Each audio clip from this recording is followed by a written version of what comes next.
In Tudor England, the king wasn't just the most powerful man in the room, he wasn't even just the most powerful man in the country. He was something far more dangerous, a legal, religious, and cosmic concept with legs. To offend him wasn't simply to upset a person, it was to disrupt the universe. And the universe inconveniently responded with axes. Hello, travellers. Histories do not need to be boring. You can rest here and listen to hilarious histories to drift off to sleep. Before we continue, leave a comment to let me know when and where you are listening to this, and hit the subscribe button, but only if you enjoy what I do here. Let's begin. The Tudors ruled during a time when the idea of divine right wasn't a slogan. It was a structural beam holding society upright. The king was believed to be chosen by God, appointed not through popularity, competence, or charm, but through divine approval. This meant loyalty to the crown wasn't just patriotic, it was theological. Disagreeing with the king wasn't dissent, it was blasphemy with the paperwork. In practical terms, this created a terrifying reality. Anything the king did was by definition correct. If he changed his mind, God had clearly updated his policy. If he contradicted himself, that wasn't hypocrisy, it was divine complexity. The king didn't break laws, he generated them, often in real time, sometimes mid-sentence. This worldview turned everyday life into a theological obstacle course. Words mattered, tone mattered, facial expressions mattered, even thoughts were risky because someone might guess them. You weren't just navigating royal authority, you were navigating sacred authority, which meant mistakes came with spiritual implications and very physical consequences. What made this especially dangerous was that the king didn't need to prove you were wrong. He only needed to believe you were. Since his authority flowed from God, questioning his judgment meant questioning God's, and God notably did not appear in court to testify on your behalf. This belief wasn't abstract philosophy. It shaped law, punishment, and social behaviour. Crimes against the king, real or imagined, were treated as crimes against the natural order. If a flood destroyed crops, maybe God was angry at the king's enemies. If rebellion stirred, that wasn't politics, it was sin spreading like a disease. Crushing it wasn't cruelty, it was hygiene. For ordinary people, this meant the king's emotional state carried national consequences. A displeased monarch wasn't just in a bad mood. He was a sign something had gone wrong between heaven and earth. Fixing that often required punishment, spectacle, and the occasional public execution to reassure everyone that balance had been restored. This also explains why Tudor punishments were so theatrical. Executions weren't merely about removing threats, they were rituals of correction, public reminders that the universe had rules and the king enforced them on God's behalf. Heads rolled not just to scare people, but to demonstrate cosmic accountability. The message was clear. Order has been restored. Please resume farming. The divine nature of kingship also meant forgiveness was rare and unpredictable. Mercy, if granted, was framed as godlike generosity. Punishment, however, was framed as justice. If the king spared you, it proved his benevolence. If he killed you, it proved his righteousness. Either way, he won. Theology is very efficient like that. This system thrived on ambiguity. Because the king embodied the law, the boundaries of offence were never clearly defined. There was no checklist of forbidden thoughts, no pamphlet titled, "So you've accidentally angered the monarch." Instead, subjects were expected to sense the invisible line and never cross it. This kept everyone anxious, alert, and deeply motivated to behave. And behave meant more than obedience. It meant reverence. The king wasn't to be treated like a man with opinions. He was to be treated like a moving altar. Your posture, language, and silence all contributed to the ongoing performance of belief.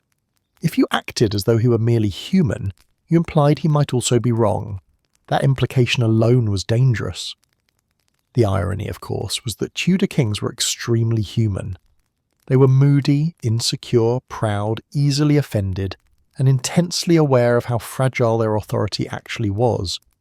The louder the divine rhetoric became, the more necessary it was. When power rests on belief, maintaining belief becomes a survival strategy. So the king became untouchable not because he was flawless, but because acknowledging flaws threatened the entire structure. To question the king was to suggest that God had made a mistake, and God famously does not take feedback. In Tudor England, offending the king wasn't a social misstep, it was a metaphysical error. You didn't just break a rule, you cracked reality, and reality, under the Tudors, was very quick to crack back. There was no such thing as a harmless comment when the crown was listening. Words, especially casual ones, had weight, momentum, and a nasty habit of outliving the speaker. You didn't need to plot rebellion or draft a manifesto to offend a Tudor king. Sometimes all it took was a complaint said too loudly, a joke said too casually, or sarcasm said within earshot of someone who enjoyed reporting things for personal advancement. Speech in Tudor England was not protected. It was monitored, interpreted, and, most dangerously, remembered. The law treated spoken words as actions. If you said something that could be interpreted as undermining the king's authority, you hadn't expressed an opinion. You'd committed a crime. An interpretation was rarely generous. The phrase often used was reckless words. This wonderfully vague term covered everything from muttering dissatisfaction about taxes to joking about royal decisions after too much. It didn't require intent. You didn't have to mean harm, you only had to sound harmful to someone willing to listen badly. Taverns were particularly dangerous. They encouraged volume, loosened judgment, and attracted people who heard opportunity in every sentence. A frustrated farmer complaining about levies, a merchant grumbling about trade restrictions, a labourer sighing that life felt harder than it used to. None of these were radical ideas, but when repeated out of context, reported upward, and framed as disloyal sentiment, they became evidence. The problem wasn't that people didn't talk, it was that they talked like humans, emotionally, imprecisely, with exaggeration and humour. Unfortunately, the Tudor state had no sense of irony. Sarcasm especially was a liability. Jokes relied on shared understanding. Informers relied on selective hearing. And informers were everywhere. Some were official, others were neighbours, rivals, or family members trying to prove loyalty or settle scores. Reporting someone's words was low risk and occasionally profitable. If the accused fell, the accuser might inherit property, favour, or simply the relief of no longer being suspicious themselves. Once words were reported, they took on a life of their own. Context evaporated. Tone disappeared. What remained was a written accusation, cleaned of humour and filled with menace. He said the king was greedy, became, he accused his majesty of exploiting his subjects. The former was frustration, the latter was treason. Interrogations didn't focus on what you meant. They focused on what your words could mean. You might insist it was a joke, but jokes implied judgment. Judgment implied disloyalty. And disloyalty, when applied to a divinely appointed monarch, implied something much worse. Defending yourself was tricky. Denial suggested dishonesty. Explanation suggested cleverness. Humour was not advised. Even clarification could make things worse, as it required repeating the offending words, which then existed again, freshly spoken, now on record. This created a culture of linguistic paranoia. People learned to speak carefully, vaguely, and often not at all. Conversations were padded with loyalty statements, prayers for the king's health, and disclaimers. Complaints were framed as personal weakness rather than systemic issues. If something went wrong, it wasn't the king's fault. It was fate, weather, or personal failure. The safest speech was praise, excessive, repetitive praise. Even that carried risk if it sounded insincere, but it was still safer than humour. Humour required shared trust, and trust was in short supply. What made reckless words especially dangerous was that they lingered. A single comment could resurface months later when political wind shifted. Someone once ignored might suddenly find themselves under scrutiny, and old remarks, remembered differently by different people, would reappear as proof of long-standing disloyalty. The law didn't need consistency, it needed usefulness. Speech crimes were flexible tools deployed when convenient, ignored when not. This uncertainty kept everyone cautious. You never knew which words would matter later, so the safest approach was to minimize words altogether. Even ounce wasn't always safe, but that's a different danger. For now, the lesson was simple. Volume mattered. Who heard you mattered more. Your intentions mattered least of all. Tudor England wasn't listening for truth. It was listening for tone, so people learned to whisper their thoughts inward. Inside their heads, criticism could exist. Spoken aloud, it became evidence. And once evidence existed, the state didn't care whether you meant it. It only cared that you said it. In a world where the king was sacred, words were never just sounds. They were actions. And sometimes, they were the last ones you ever spoke. In Tudor England, saying this wrong thing could get you killed. But saying nothing at all could be just as dangerous. Silence, far from being neutral, was suspicious. It suggested hesitation. Hesitation suggested doubt. And doubt, when applied to a divinely appointed monarch, was treated as a slow, quiet form of rebellion. The Tudor state didn't just demand obedience, it demanded affirmation. Loyalty wasn't something you possessed internally. It was something you performed repeatedly in public and preferably loudly. The absence of that performance raised uncomfortable questions, and uncomfortable questions tended to end with shackles. This became especially clear during periods of religious and political upheaval, when the crown required subjects to take formal oaths. These weren't symbolic gestures.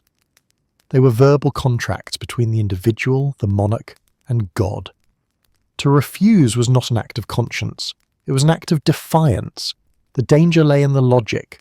If the king ruled by divine right, then agreeing with him was agreeing with God. Refusing to say the words meant refusing divine truth. And that conveniently justified punishment without needing to argue theology. The refusal itself was the crime. What made this terrifying was that silence removed your defenses. Words could sometimes be explained away.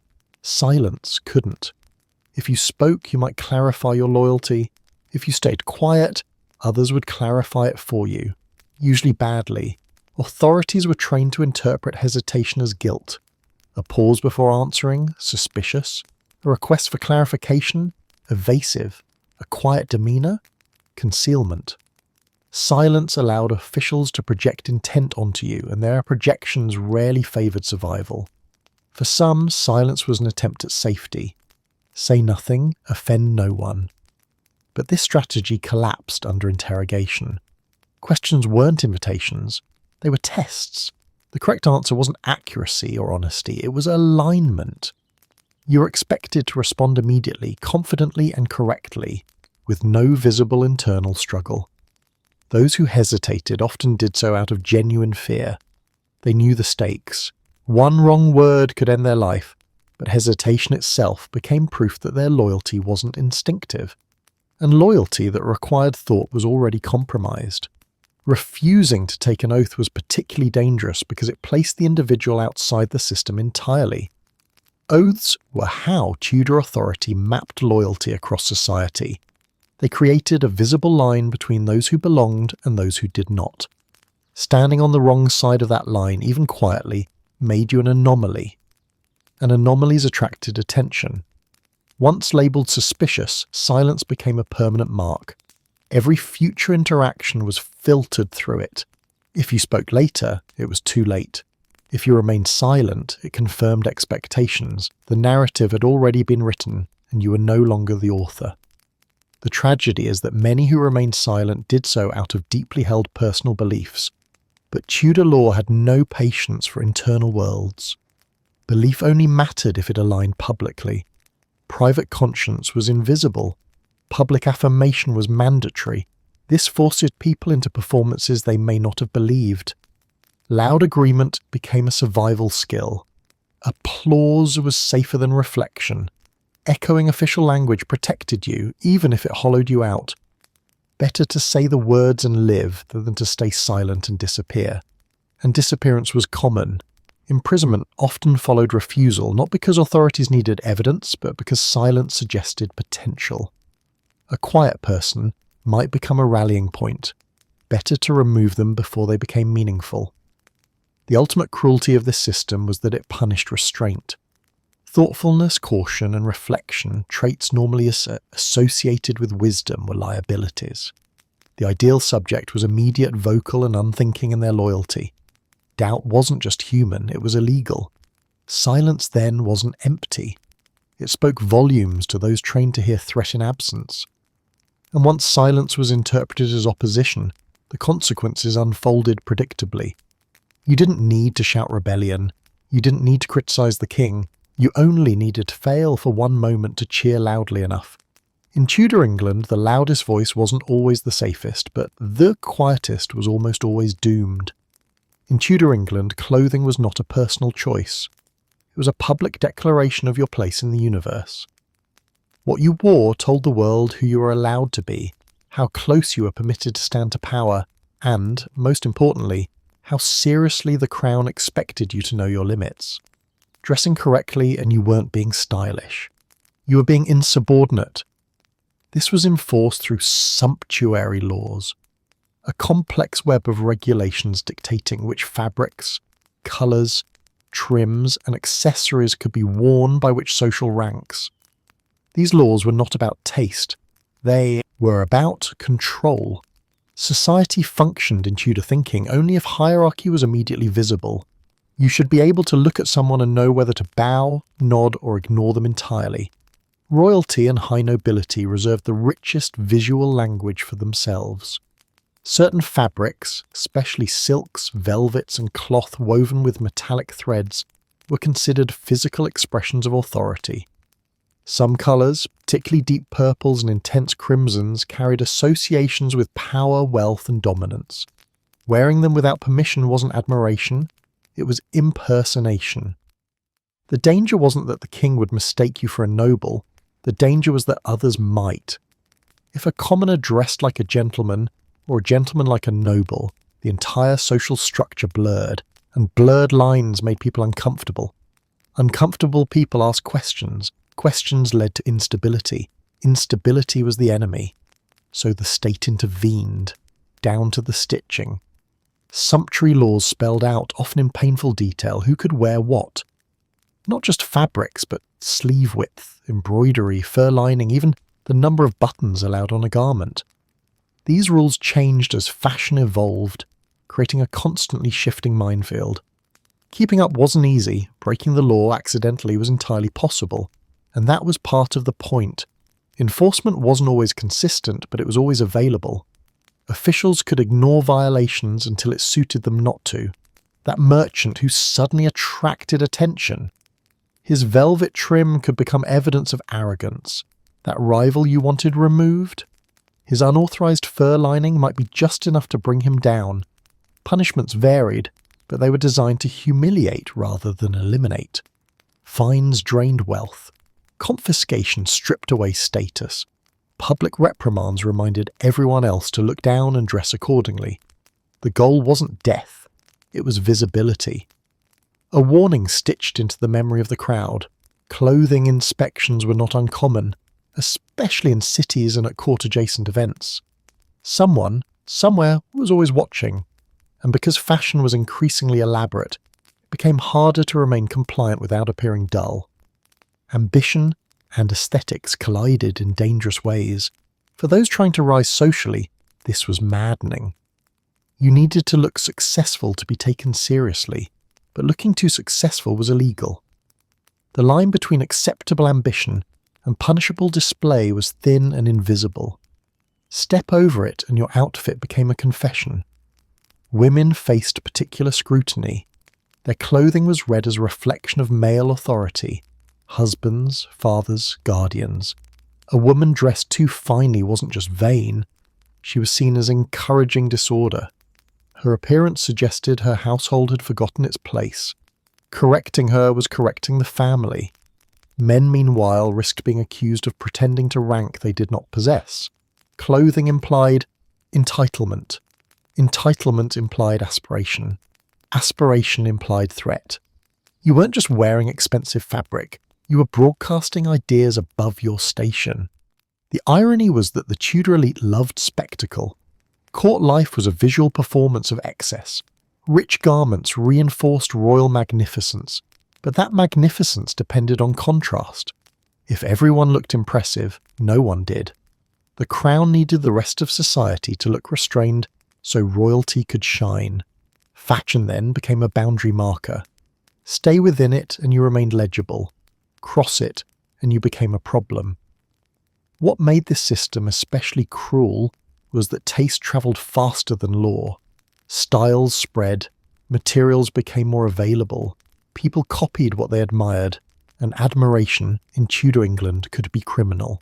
So a pair of sleeves could cost you your dignity, a trim of silk could empty your purse, and a colour chosen for beauty could mark you as disobedient. In Tudor England, clothes didn't just make the man, they exposed him, and sometimes they convicted him. In Tudor England, you didn't need to speak, joke, or even breathe too loudly to offend the king. Sometimes all you had to do was exist in the wrong square foot of air.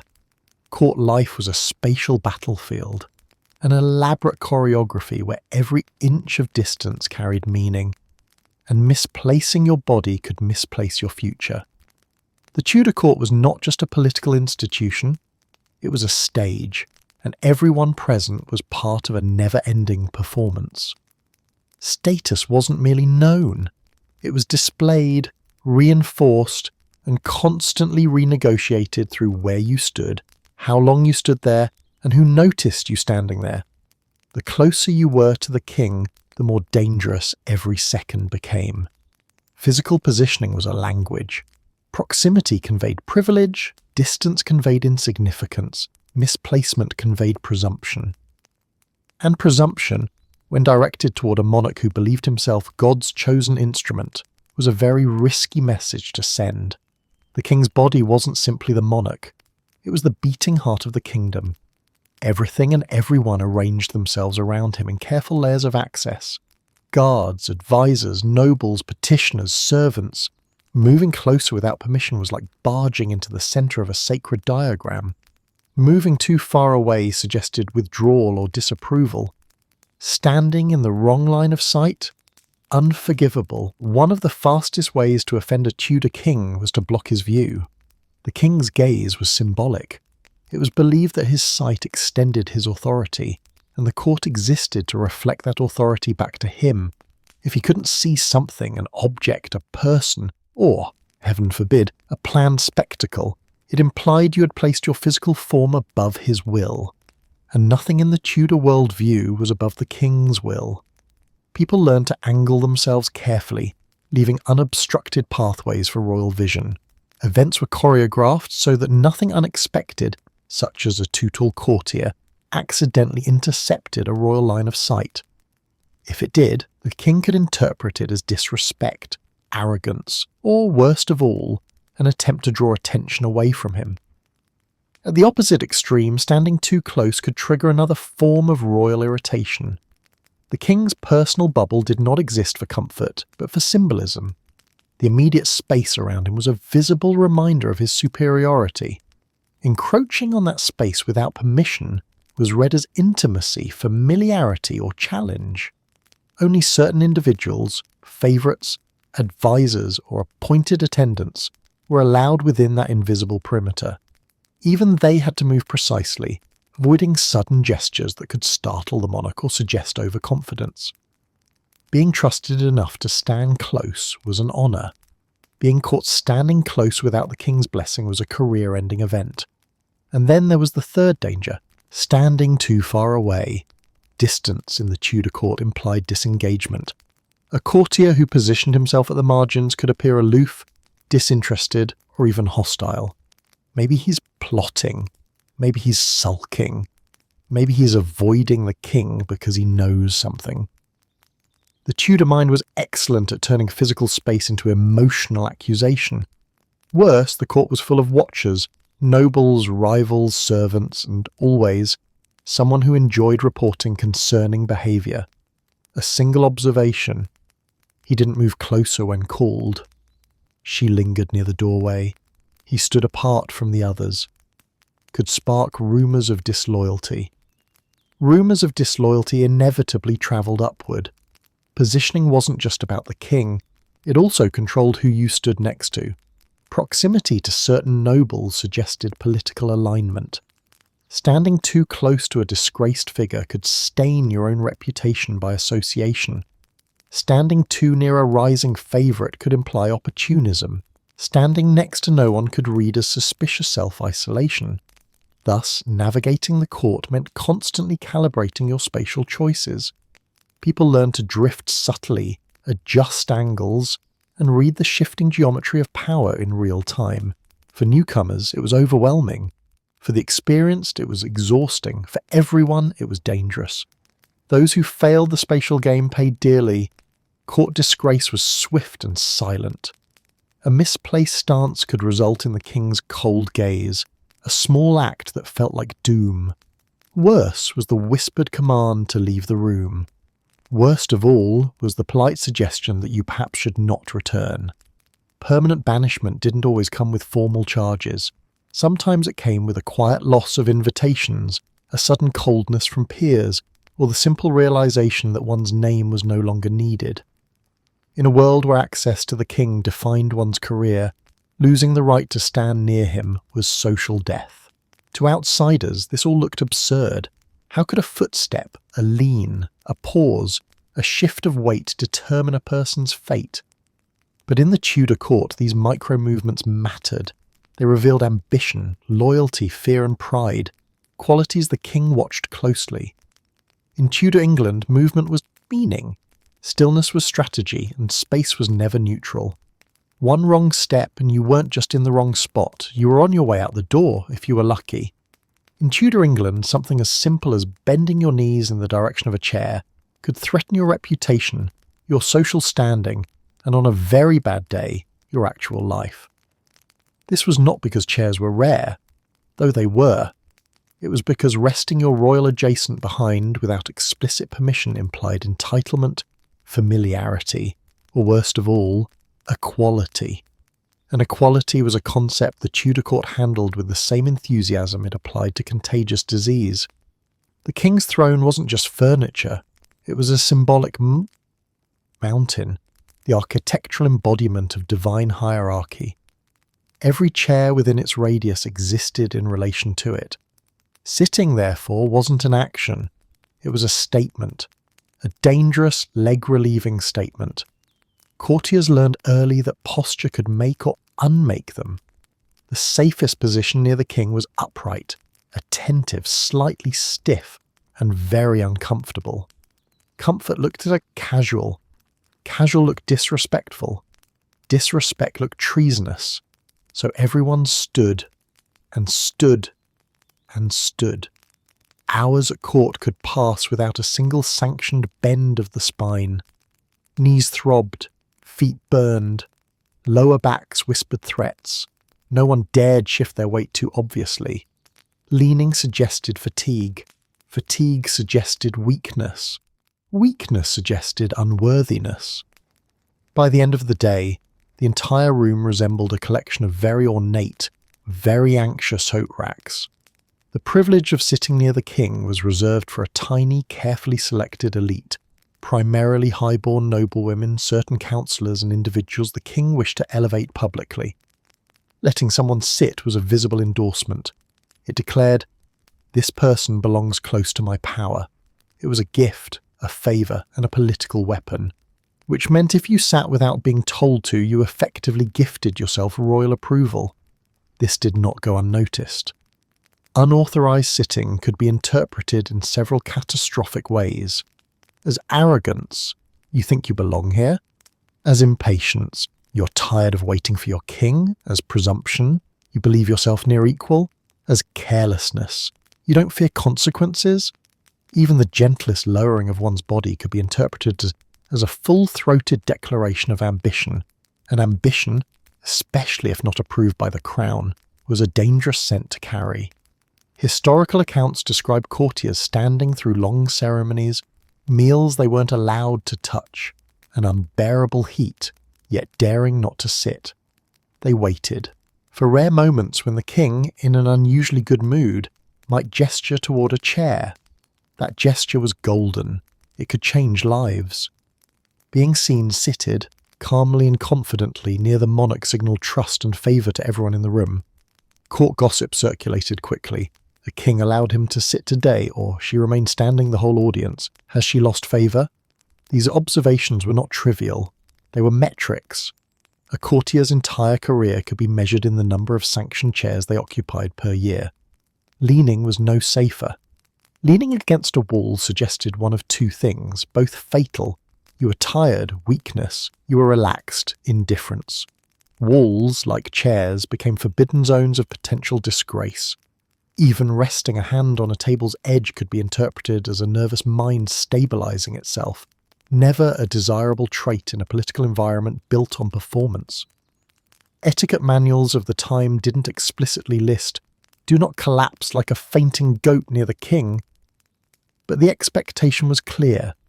A Tudor courtier needed the stamina of a horse and the posture of a pike, which incidentally were two creatures the court understood very well. The horse was expected to perform tirelessly. The pike was expected to stand tall and sharp. So were you. When someone accidentally sat or knee-bent too early, the room noticed instantly. Heads turned, fans paused mid-flutter, servants held their breath. Even if the king did not react immediately, the damage was done. He remembered. Oh, did he remember? The king's memory for offences was long, and posture offences, small, physical, undeniable, were particularly hard to forget. Even if the moment didn't end in immediate outrage, it could return later in subtle punishments. Fewer invitations, reduced access, cold glances, lost opportunities. Sitting without permission wasn't a single act. It was a season of consequences. The tragedy of Tudor posture politics is that discomfort became the default state of loyalty. If your legs hurt, your back ached, your spine trembled, and you look vaguely ready to collapse but refuse to do so, congratulations, you were a model courtier. Royal discomfort was a badge of honour. In a world where chairs communicated status and posture communicated obedience, staying upright wasn't just physical endurance, it was survival. Comfort was dangerous. Relaxation was suspect. And in Tudor England, sitting down wasn't rest, it was rebellion. In Tudor England, hats weren't accessories. They were portable announcements, markers of rank, wealth, and dignity perched right on top of your skull. But when the king entered a room, all those announcements needed to go silent immediately. Not eventually. Not as soon as you realized what was happening. Immediately. Because nothing revealed loyalty, or the fatal lack of it, faster than the speed at which you uncovered your head. Headwear in Tudor society had deep cultural importance. Hats were status symbols, comfort items, weather protection, and at times, miniature architectural wonders balanced on the scalp. People invested in them the way modern people invest in phones, constantly adjusting, cleaning, and fussing with them. But the moment royalty appeared, that beloved object transformed into a political landmine. The rule was simple. If the king was within eyesight, your hat should not be. Removing it wasn't just a gesture of respect, it was a form of ritual submission. By uncovering your head, you visually surrendered your pride, status, and individuality. You became part of the royal backdrop. Hesitation transformed you into something else entirely. A person whose ego momentarily outweighed the king's presence. And nothing outweighed the king's presence. Royal entrances were high-pressure events. Trumpets sounded. Doors opened dramatically. Courtiers arranged themselves in elegant rows. And somewhere in that sea of fabric and jewels, dozens of hands shot upward, removing hats with synchronized urgency. It was a choreographed reflex, drilled into everyone who valued their survival. Too early looked nervous. Too late looked rebellious. The sweet spot, precisely aligned with the king's first visible step, was the safest place to be. But human reflexes are flawed, and Tudor monarchs were not known for forgiveness. A delay of even half a second could be interpreted as disrespect, arrogance, political opposition. Fatigue, also disrespectful. Slow-wit, unflattering but marginally safer. An attempted fashion coup, absolutely fatal. The king did not always punish such offences immediately, but he noticed. Observing people was his sport, and he possessed the one talent every absolute monarch needs, the ability to weaponize memory. That moment of hesitation, real or imagined, became a smudge on your reputation. It lingered, waiting for an opportunity to surface when you needed royal favour the most. Judges, ambassadors, nobles, even servants, no one was exempt. The hat rule applied everywhere. Audiences, processions, ceremonies, court meetings, and even outdoor events where taking your hat off meant letting the rain ruin it. Your hat could soak, shrink, stain, warp or melt, but if you kept it on for comfort, you were inviting ruin. Hesitation was particularly risky for newcomers at court. They did not yet possess the reflexes of the seasoned courtiers, whose hands moved so quickly it looked supernatural. Some could remove a hat before their brain registered why. Others practiced at home, rehearsing door openings, trumpet cues, or spontaneous bowing drills. A sloppy hat removal could be the difference between a promising career and a quiet return to the countryside with a reputation as the slow one. Travellers from abroad sometimes misunderstood the ritual, especially those from cultures where hat etiquette differed. The king rarely explained these things, so if a foreign dignitary failed to uncover promptly, the entire court bristled. Courtiers exchanged looks, ambassadors scribbled anxious notes, and somewhere in the room someone was already composing a carefully worded diplomatic apology. The fault did not lie with the hat, it lay with the timing. The deeper symbolism behind the gesture was clear. Swiftness equals sincerity.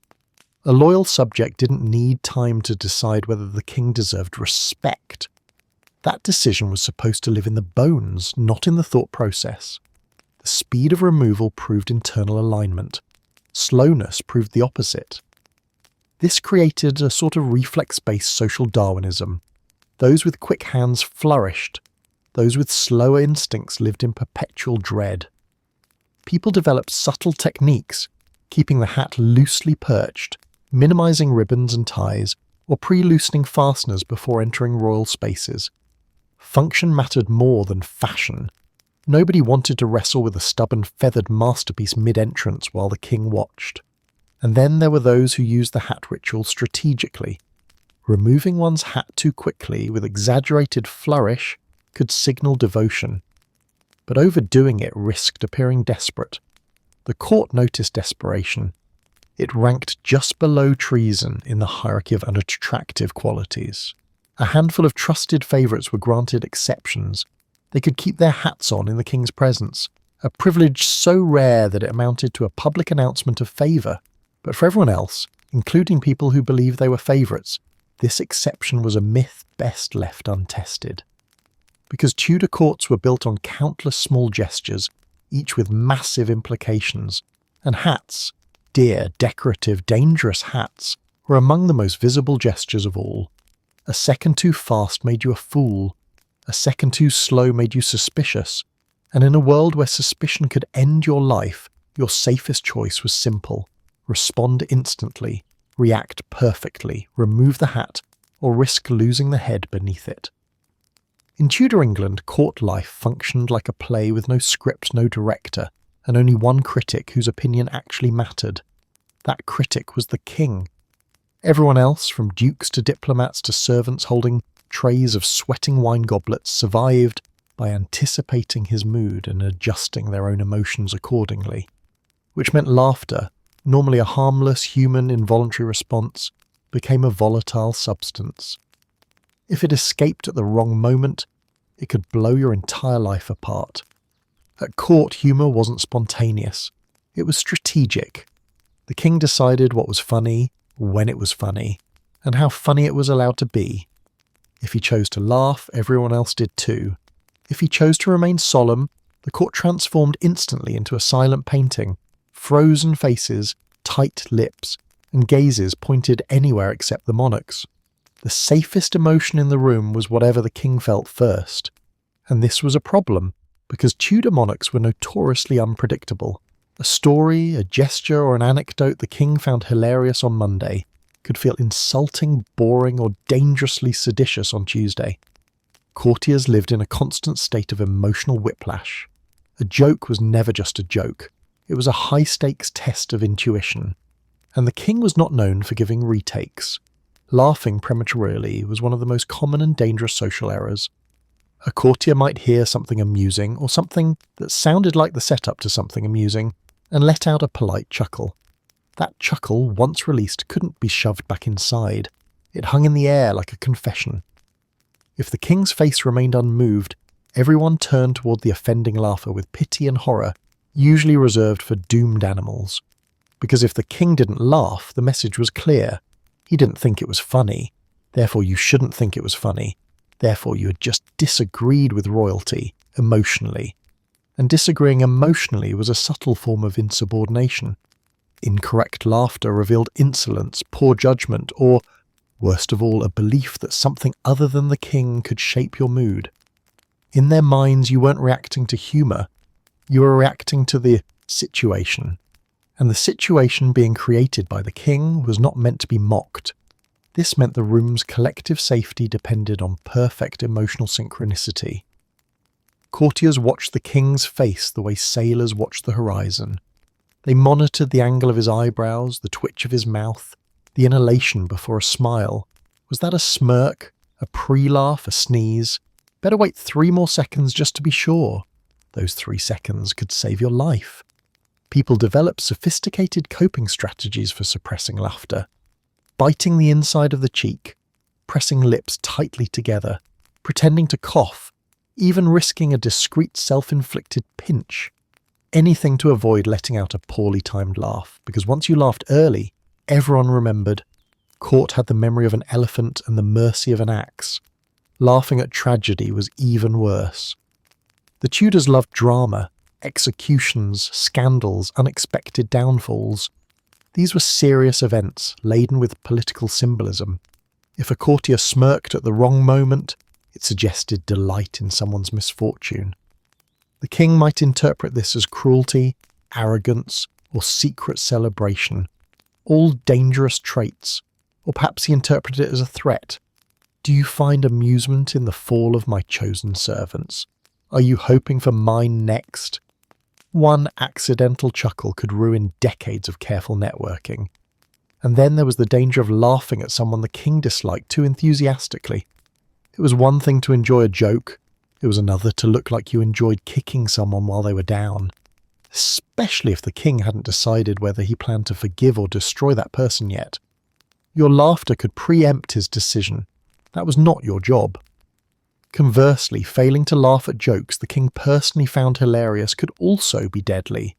But that's another chapter. The punishment for misplaced laughter wasn't always immediate or formal. More often it came in the slow, suffocating form of social ruin. Invitations vanished. Favour evaporated. Friends stopped greeting you in corridors. You became a person of uncertain loyalty, which was Tudor code for stay away or you'll catch whatever he has. Sometimes the consequences became more direct.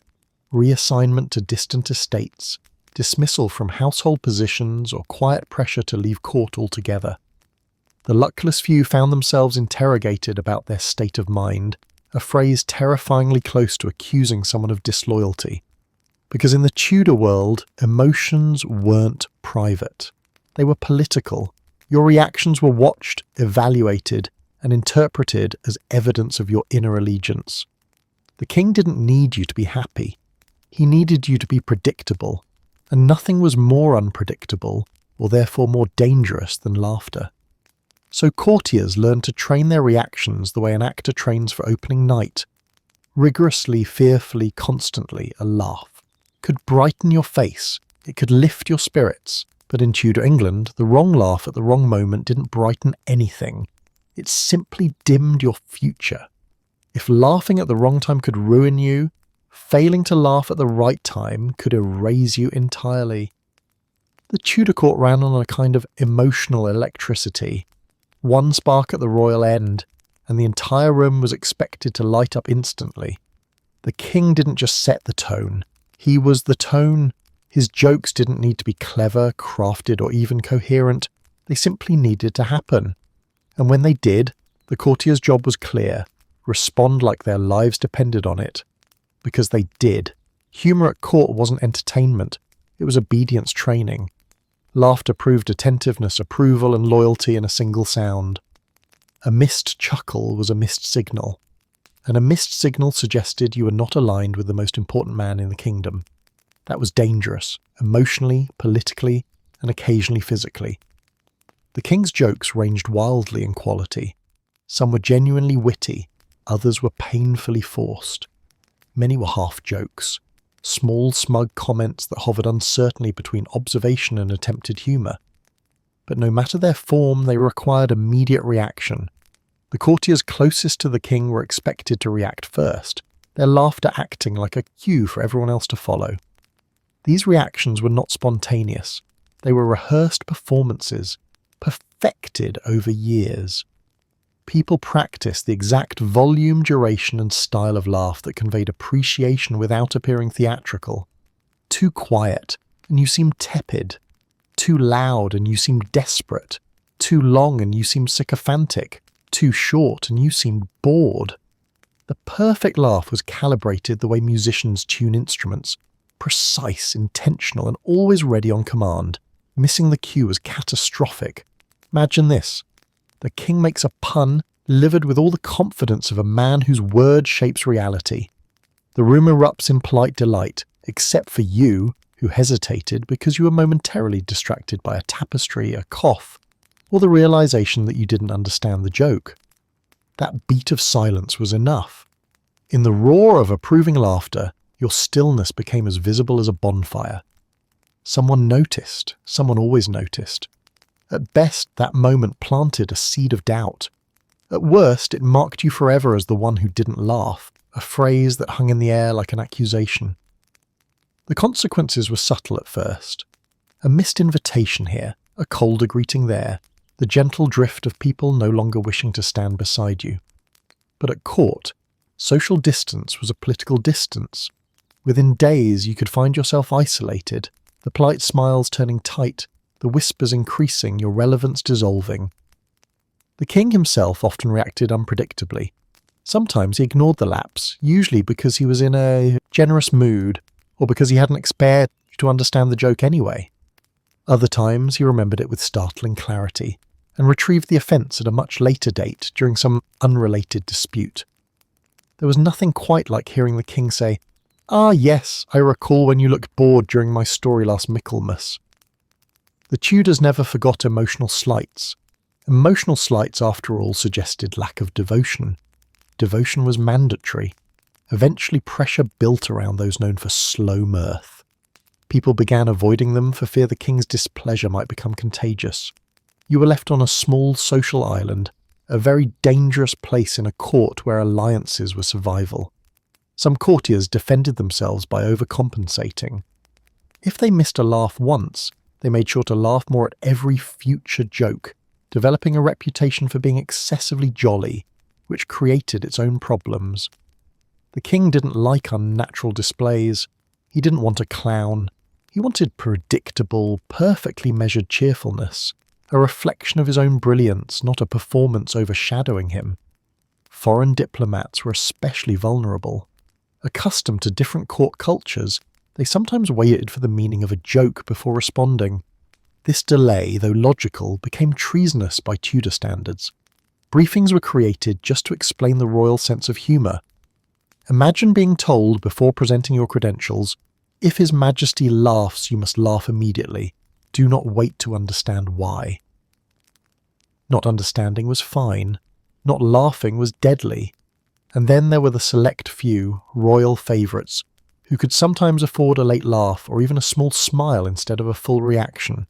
This was not because they were immune, it was because the king enjoyed interpreting their reactions as personal, private, or charming. This privilege, however, could evaporate in an instant. Favourites fell from grace more violently than anyone else. Too much comfort was suspicious, too little enthusiasm was dangerous. To survive court humour, courtiers developed a kind of emotional mirror positioning. They didn't wait to see if something was funny. They waited to see if the king might find it funny. They studied his breathing patterns, the angle of his shoulders, the telltale flicker at the corner of his mouth. Anything that indicated humour was imminent. Laughter became less a response to entertainment and more a sacrament, a required ritual to honour the monarch's wit. Your body learned to laugh before your mind did. Reflex replaced reasoning. The survival instinct became Pavlovian. In Tudor England, you didn't control your laughter. The king did, and if he smiled, you smiled harder, not because the joke deserved it, but because your life did. In Tudor England, religion wasn't a personal belief system. It was a government-issued survival manual, rewritten every time the monarch changed their mind, spouse, advisor, or mood. Faith, which should have been a private matter between the individual and God, became a public declaration of obedience to the crown. The problem? Tudor monarchs kept changing the rules, and ordinary people were expected to update their theological firmware instantly. Christianity itself never changed. The core beliefs, rituals, and scriptures remained familiar, but the royal interpretation of Christianity, the version that determined whether you lived in peace or died horribly, was constantly rewritten. Every monarch brought a new official religion with them, meaning the country spent decades flipping between Catholicism and Protestantism like a divine coin toss. Under Henry VIII, the drama began with a marriage crisis that accidentally rewired the entire nation's faith. Henry didn't reject Catholic doctrine, he rejected Catholic authority. The king couldn't get the annulment he wanted, so he simply proclaimed himself head of the church in England. Overnight, loyalty shifted direction. The Pope was out, the king was in, same Bible, different monarch at the top of the organisational chart. This meant that failure to agree with the new religious order wasn't just incorrect, it was treasonous. If God's authority now flowed through the king, then opposing the king meant opposing God. Your internal spirituality became irrelevant. The only faith that mattered was the one stamped with royal approval. Under Edward VI, the pendulum swung violently toward Protestantism. Doctrines changed, ceremonies changed, church interiors were stripped bare, books were rewritten, clergy were retrained or removed. People who had spent their lives practicing Catholic devotion were expected to embrace a completely different set of rituals, explanations, numbed expectations almost overnight. Then came Mary I, who restored Catholicism with equal speed and equal force. The English were suddenly Catholic again, and anyone who refused to convert back, especially those who had thrived under the Protestant system, was seen as a religious threat. Marian burnings were not random cruelty. They were framed as purifying the kingdom from heresy that endangered souls. Once again, disagreement meant divine danger. And then came Elizabeth I, who steered the country back to Protestantism, but in her own carefully crafted style, somewhere between strict doctrine and political pragmatism. She expected outward conformity, even if inward belief remained unknown. Attendance at Anglican services wasn't optional. Missing church was a visible, measurable sign of dissent, and dissent meant suspicion. The result of all these shifts was a nation living in constant spiritual whiplash. Ordinary subjects weren't theologians. Most couldn't read Latin or Greek. Many couldn't read at all. Yet they were expected to navigate the most complex religious debates in Europe with perfect precision or risk being burned, hanged, tortured, imprisoned, fined, or exiled. Accidental heresy became a real occupational hazard. Lighting a candle on the wrong day, owning a certain religious book, praying in a particular style, crossing yourself too obviously or not obviously enough, could all be interpreted as adherence to the wrong Christianity. And because the government monitored these signs so closely, people lived in a state of ritual anxiety. The question wasn't, do you believe in God? It was, do you believe in God the exact way the king says you should this week? Religious investigators were thorough. Neighbours reported suspicious behaviour, too much praying, too little praying, unusual guests, hidden rooms, coded letters. Refusal to take communion became evidence. Hosting secret gatherings became conspiracy. Even facial expressions during a sermon were scrutinised. Look bored and you weren't spiritually committed. Look too intense, and you might be hiding something. Punishments depended on the monarch, but they were always severe. Execution was common, not because Tudor rulers enjoyed killing, but because religious dissent threatened the unity of the kingdom. A fractured faith meant fractured political allegiance. And fractured allegiance, in Tudor logic, meant rebellion was waiting just so below the surface. Exile was sometimes offered as an alternative, but it was hardly a kindness. For many, leaving the country meant abandoning property, income, community, and the only world they'd ever known. Exile was effectively a slow execution. Even nobles and scholars lived in fear. Intellectual debate, normally celebrated in other European courts, became dangerous. Publishing a theological argument could elevate a career one year and destroy it the next. Some thinkers survived only because they pivoted rapidly with each royal reversal. Others refused and paid the price. The simplest way to survive was to practice what modern psychologists would call public religious compliance with private emotional suppression. In Tudor terms, this meant attend the services, say the words, look appropriately devout, ask no questions, adjust immediately when the king or queen changed doctrine, pretend you'd always believe the new version anyway. It was spiritual improvisation. To the Tudors, the stakes were cosmic. Religion wasn't a debate. It was the backbone of order, morality, and legitimacy. A monarch whose subjects worshipped differently was a monarch whose authority was unstable. So the state did not tolerate variety. Variety looked like fracture. Fracture looked like rebellion. And rebellion in Tudor England was always met with fire. So in the end, the Bible remained the same. The words didn't change, the prayers didn't change, the faith didn't change, but the interpretation, the one that determined whether you lived to see another sunrise, shifted with every new crown. Same Bible, different ending. In Tudor England, you didn't need to speak, joke, dress incorrectly, or stand in the wrong doorway to find yourself in mortal danger. You could do absolutely nothing, truly nothing, yet still be accused, imprisoned, or executed purely because of who your ancestors were foolish enough to be. Bloodlines were not just genealogy, they were evidence, they were motive, they were prophecy. And if your lineage placed you even remotely near the throne, congratulations. You lived in a kingdom where your DNA was grounds for suspicion. The Tudor monarchs inherited a realm where legitimacy was a national obsession.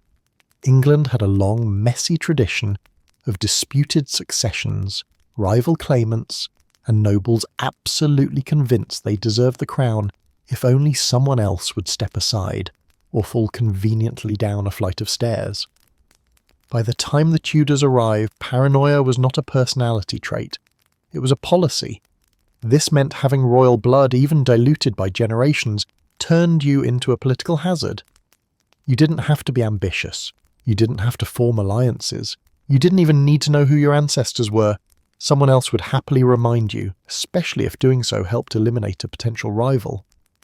Tudor kings and queens viewed the aristocracy like a garden full of poisonous plants, beautiful, powerful, and best kept trimmed. A noble family with Plantagenet ties? Dangerous. A cousin descended from a forgotten duke? Alarming.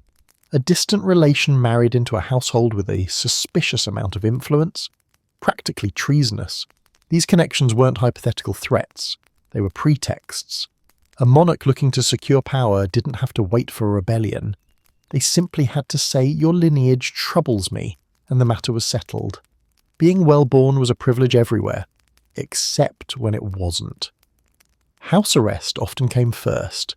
It was the Tudor version of "please stay where we can see you." Arrest wasn't necessarily rooted in evidence. Sometimes it was based on nothing more than a whisper, a rumour, or the unfortunate shape of a family tree branching too close to the throne.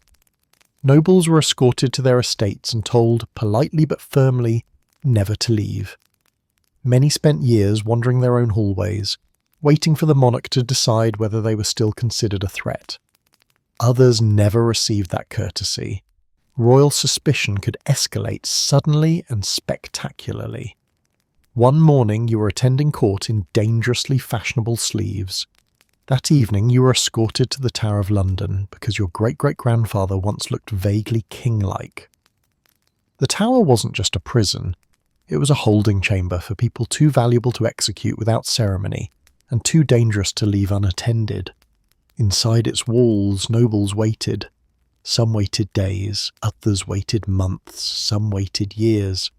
And every one of them understood that the accusation wasn't the crime, the bloodline was. You couldn't apologize for your ancestry, you couldn't reason your way out of genealogy. Your existence was the evidence. Beheading was the Tudor monarchy's preferred solution to genealogical inconvenience. Clean, swift, and public enough to send a message, but dignified enough, in theory, to avoid scandal. Executions framed as protecting the kingdom were widely accepted. No one wanted a return to civil war. Eliminating someone with a strong claim, or even a mild claim, or even a theoretical claim, was preventative maintenance. What made this terrifying was that claims weren't fixed. A person who seemed harmless under one monarch could become an urgent danger under another. Suddenly, their once forgettable family tree blossomed into a lethal problem. Cousins who never craved power became symbols for rebels. Uncles who politely avoided politics became imagined conspirators.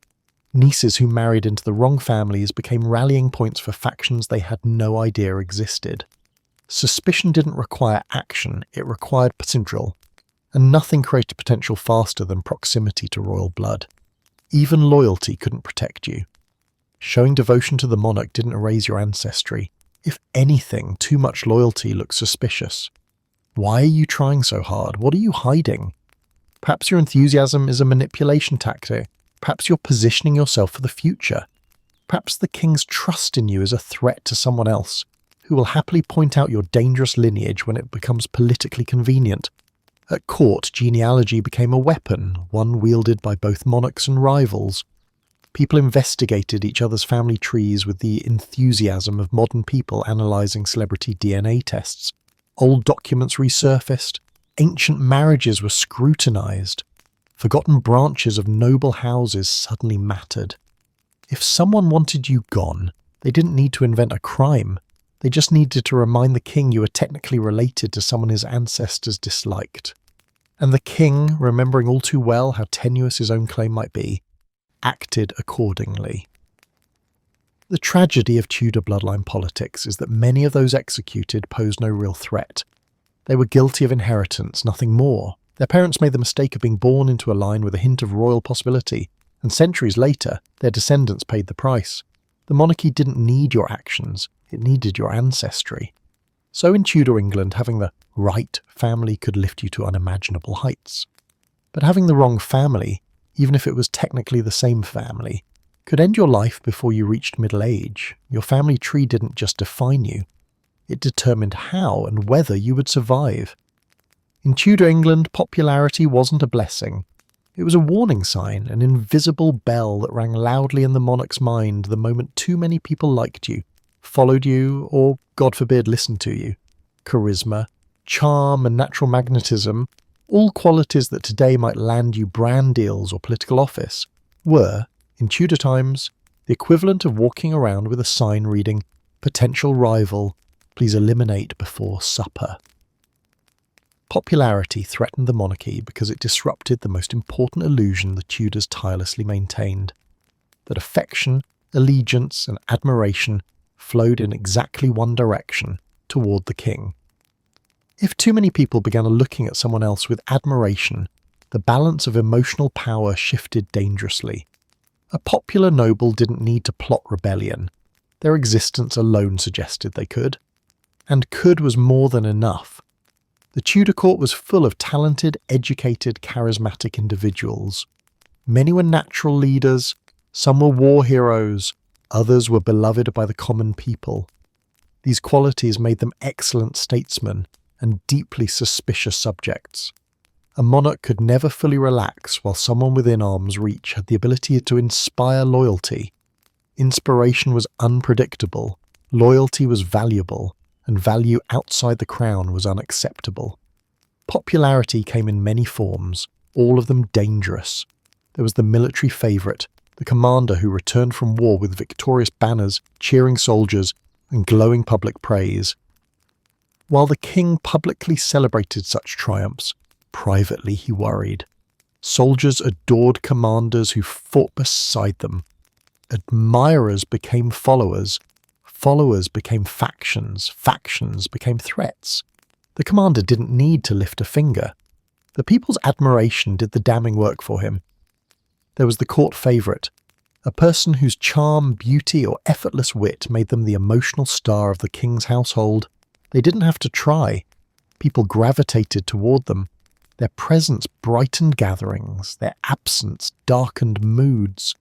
And the king, who insisted on controlling the emotional climate, resented any competing son. There was the intellectual favourite, whose ideas spread quickly, whose eloquence captivated an audience, and whose influence reached beyond the court. Their words moved people. Their arguments shaped opinions. In an age when knowledge and power were welded together, a brilliant mind with admirers was practically treasonous. And then there was the people's favourite, the noble or official who was adored by the general populace. Maybe they lowered rents, maybe they sponsored feasts, maybe they simply smiled and didn't look like they wanted to tax you into dust. Whatever the reason, the common people respected them. Respected them more than they respected the king? That was a problem. Popularity in Tudor England was like fire, useful in the hands of the monarch, but catastrophic in the hands of anyone else. A glowing reputation looked like a spark. Sparks were how rebellions began. Courtiers understood this relationship instinctively and lived in constant fear of being too well liked. They monitored how often their names appeared in public praise. They tempered generosity, disguised talent, and made sure compliments toward them never outshined compliments toward the king. To survive, one had to master the art of strategic modesty, being useful but never beloved. People who climbed too quickly or shone too brightly inevitably drew attention from the wrong eyes. Whispers began circulating. He is ambitious. She has too much influence. They draw crowds wherever they go. The king's advisers, always eager to protect their own status, amplified these observations. Soon rumours hardened into suspicion, and suspicion hardened into action. The downfall of popular figures was often swift, silent, and theatrical. Sometimes they were given a polite warning, a demotion, a removal from the king's presence, a sudden reassignment to an estate far from court. The king didn't need to explain. Distance did the explaining for him. Other times the fall was spectacular. A beloved figure was accused of corruption, treason, adultery, heresy, whatever charge fit the political moment. The message didn't need accuracy, it needed impact. Executions of popular nobles often shocked the public, but shock served the crown well. It reminded everyone that affection was not a shield. Love from the people was not protection. Only the king chose who survived. Worst of all was the quiet erasure, when a once admired courtier simply vanished from mentions, conversation, or ceremony. No scandal, no spectacle, no dramatic scene. They were simply removed. Their name became a polite absence. The court understood what had happened. The public never learned, and the king slept more comfortably. Popularity was a dangerous mirror. It reflected what the monarchy most feared, that loyalty wasn't guaranteed, that affection wasn't exclusive, and that power might follow someone other than the crowned head. In a world built on hierarchy, charisma was subversive. In a world built on fear, admiration was destabilizing. And in the Tudor world, destabilizing the monarch, even accidentally, was the fastest way to lose everything. The crown didn't share its spotlight, it didn't share its authority, and it never, ever shared its fans. In Tudor England, intelligence was a double-edged sword, and the edges were very sharp. A sharp mind could elevate you to the king's inner circle, handing you influence, wealth, and proximity to power. But the same mind, even the same skill, the same clever turn of phrase, the same strategic brilliance could suddenly become the very thing that condemned you. The Tudor monarchs valued intelligence in theory, They needed bureaucrats, diplomats, scholars, and strategists. They relied on clever advisors who could navigate international politics, negotiate treaties, draft complex legal reforms, manage finances, and keep the machinery of the kingdom running. But here was the catch. The king wanted intelligent servants, not intelligent competitors. Being brilliant was not the crime. Being brilliant in a way the king couldn't control, that was the danger. Intelligence in court was a performance. You needed just enough wit to be helpful, but never enough to cast a shadow. Too much cleverness made people nervous. Too much insight made people suspicious. And too much success made the king wonder whether you were serving him or yourself. The most brilliant courtiers understood this and learned to dim their intellectual glow at critical moments. They offered advice gently. They softened their arguments. They pretended not to see the flaws in royal decisions. They mastered the art of strategic stupidity, appearing perceptive but never prophetic, talented but never threatening. Those who failed to balance this delicate equation found themselves in the crosshairs of royal paranoia. A king surrounded by flatterers could find genuine intelligence alarming. A monarch insecure about his own education could interpret eloquence as mockery. A ruler with absolute power could see clever men as rivals simply because they were capable of shaping the world in ways he might not understand. This tension was most visible with the elite advisors who rose too quickly. Their minds became their reputations.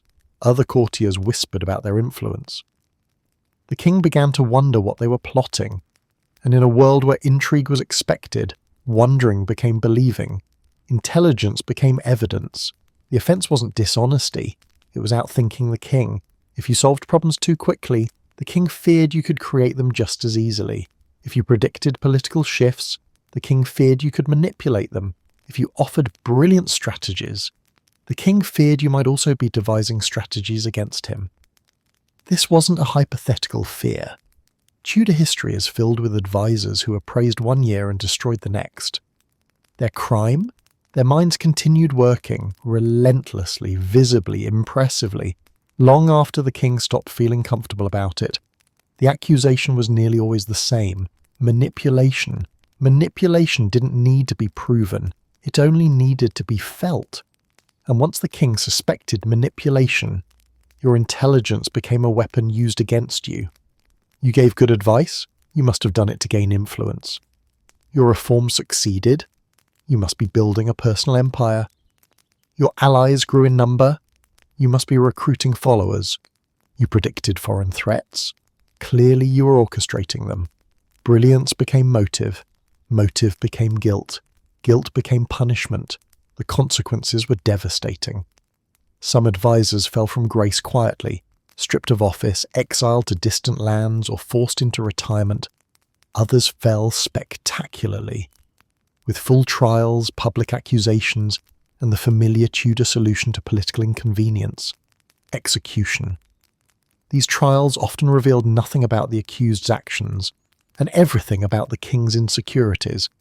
Evidence was thin, logic was optional, but intelligence, ironically, made the accused look more guilty.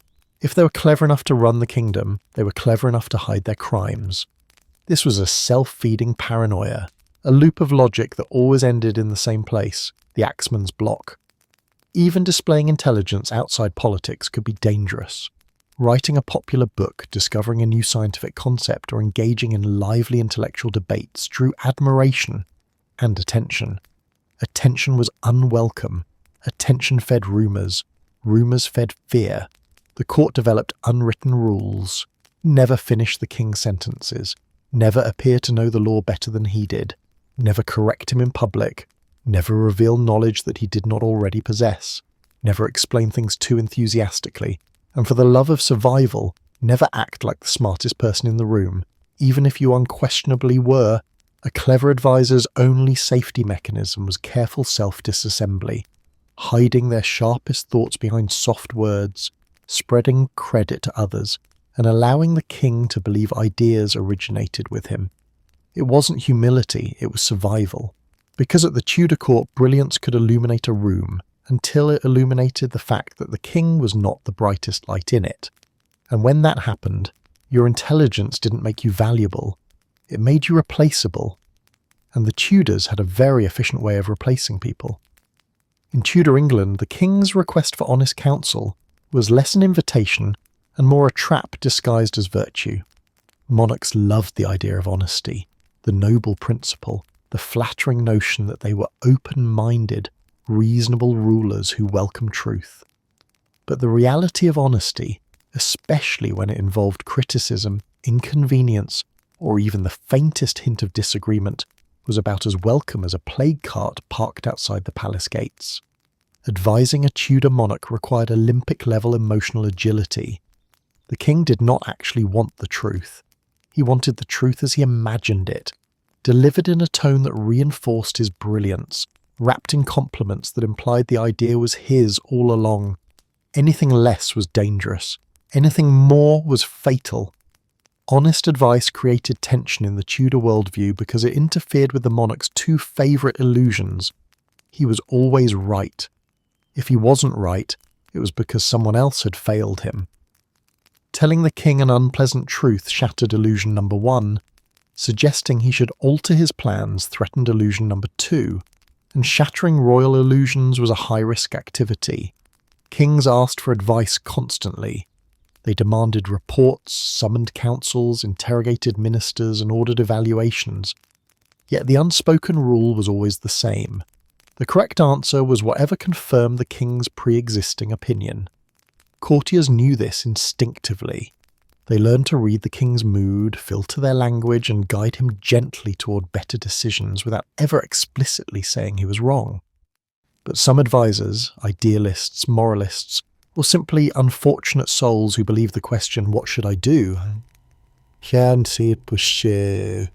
meant what it sounded like. Spoke plainly. They told the king he was overspending. They told him a treaty was flawed. They warned him a war was unwise.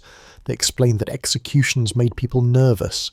They suggested he stop marrying teenagers. Brave? Yes. Wise? Absolutely not. Honesty, when it contradicted royal desire, was reinterpreted as criticism, and criticism was reinterpreted as opposition. And opposition in a court built on paranoia looked suspiciously like treason. The king did not need evidence to punish you. Your words were evidence. Your tone was motive. Your facial expression was intent. Your attempt to help was the confession. The consequences unfolded in predictable stages. First came the silence. The king's face tightened. He dismissed the meeting abruptly. He avoided eye contact. Courtiers exchanged glances that said, "Oh, he's doomed," without daring to speak it aloud. Then came the distancing. You noticed you were not invited to smaller council meetings. Your seat at table was moved farther away from the king. Allies avoided you. Even servants seemed nervous around you, because servants understood danger better than anyone. Next came the rumours. Someone whispered that you had angered the monarch. Someone else whispered that you resented being corrected. Before long, the court had turned your moment of honesty into a fully imagined conspiracy. And then came the real consequences. Imprisonment was common. The Tower of London was full of people who'd given good advice at the wrong time. The walls of its cells had heard countless versions of the same regret. I only told the truth. Unfortunately, the Tower was not a monastery. It did not reward confession. It punished it. Sometimes exile followed, either abroad or to your country estates, assuming you were allowed to keep them. Exile wasn't mercy. It was quarantine. A dismissed advisor was considered dangerous not because of what they had done, but because of what they knew. You couldn't be trusted with your own opinions, so the crown removed you from any audience who might listen. The worst fate was execution, not because the advice itself was inherently deadly, but because honesty often exposed political realities the king didn't want exposed. When a monarch felt insecure, the truth sounded like accusation. If your counsel contradicted royal pride too sharply, the king concluded you meant to undermine him. Once he reached that conclusion, the axeman sharpened his blade. What made honest advice uniquely perilous was its visibility. You weren't caught in secret correspondence. You weren't accused of sorcery or treasonous fashion choices. You were condemned for something the king witnessed personally.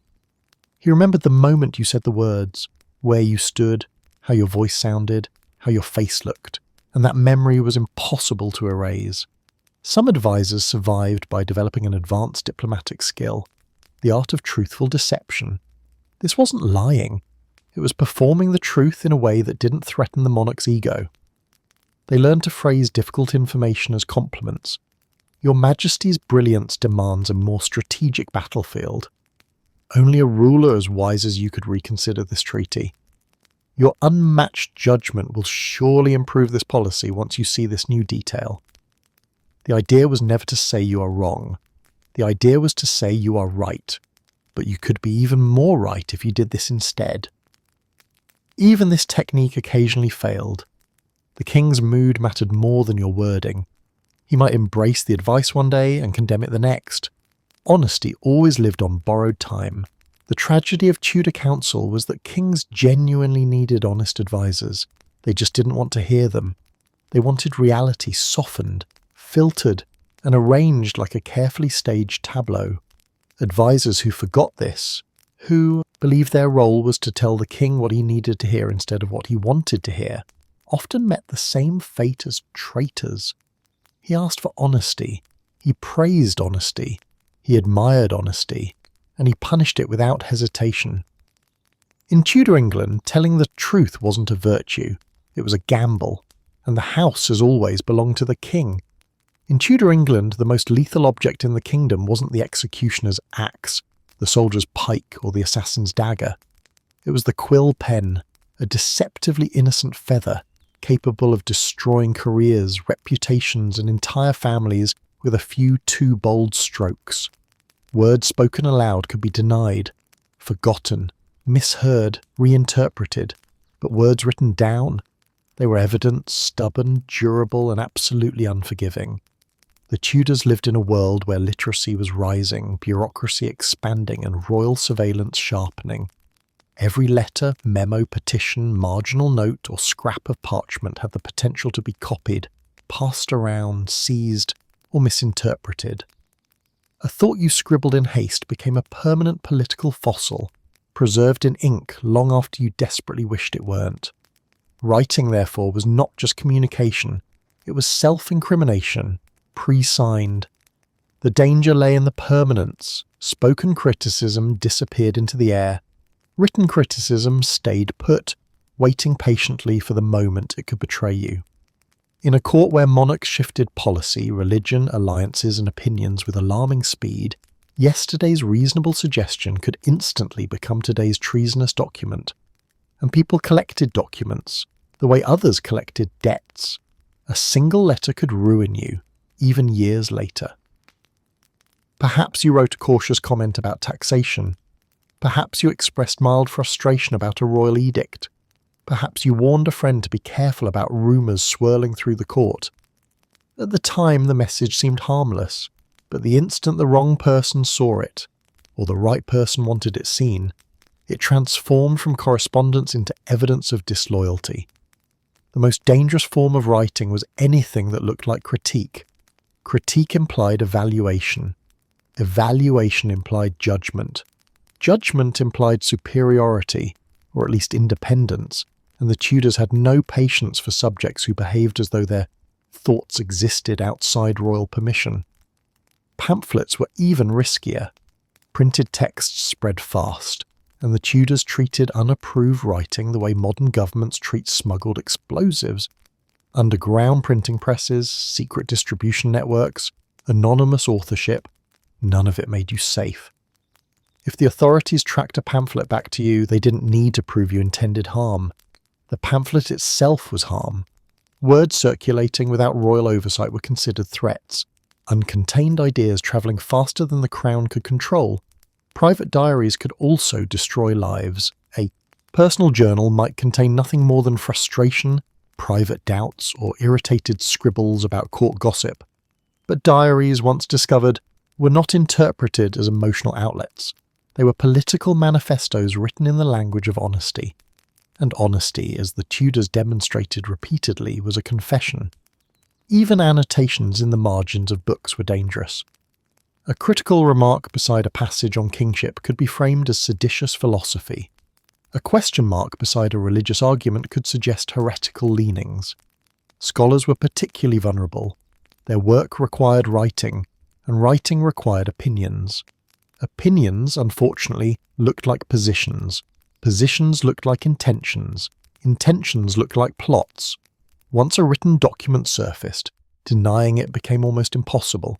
You could claim forgery, misinterpretation, or ignorance, but the Tudors viewed physical evidence with cold practicality. Your signature, guilty. Your seal, guilty. Your handwriting, extremely guilty. Your paper, suspicious. Your attempt to explain, desperate. Your refusal to explain, even worse. Writing didn't just provide evidence, it provided certainty. It froze your thoughts at the exact moment you most regretted having them. Enemies understood this well. Rival courtiers collected letters like weapons. A misplaced comment, a friendly complaint, or a half-written draft could be used strategically, revealed at precisely the right moment to push you off the social cliff. The format didn't matter. A letter could be forged, a signature could be imitated, a story could be constructed. But once a document appeared, the burden of proof shifted to the accused, and the Tudors had no patience for complicated defences. The crown itself weaponized writing to maintain authority. Royal proclamations demanded compliance.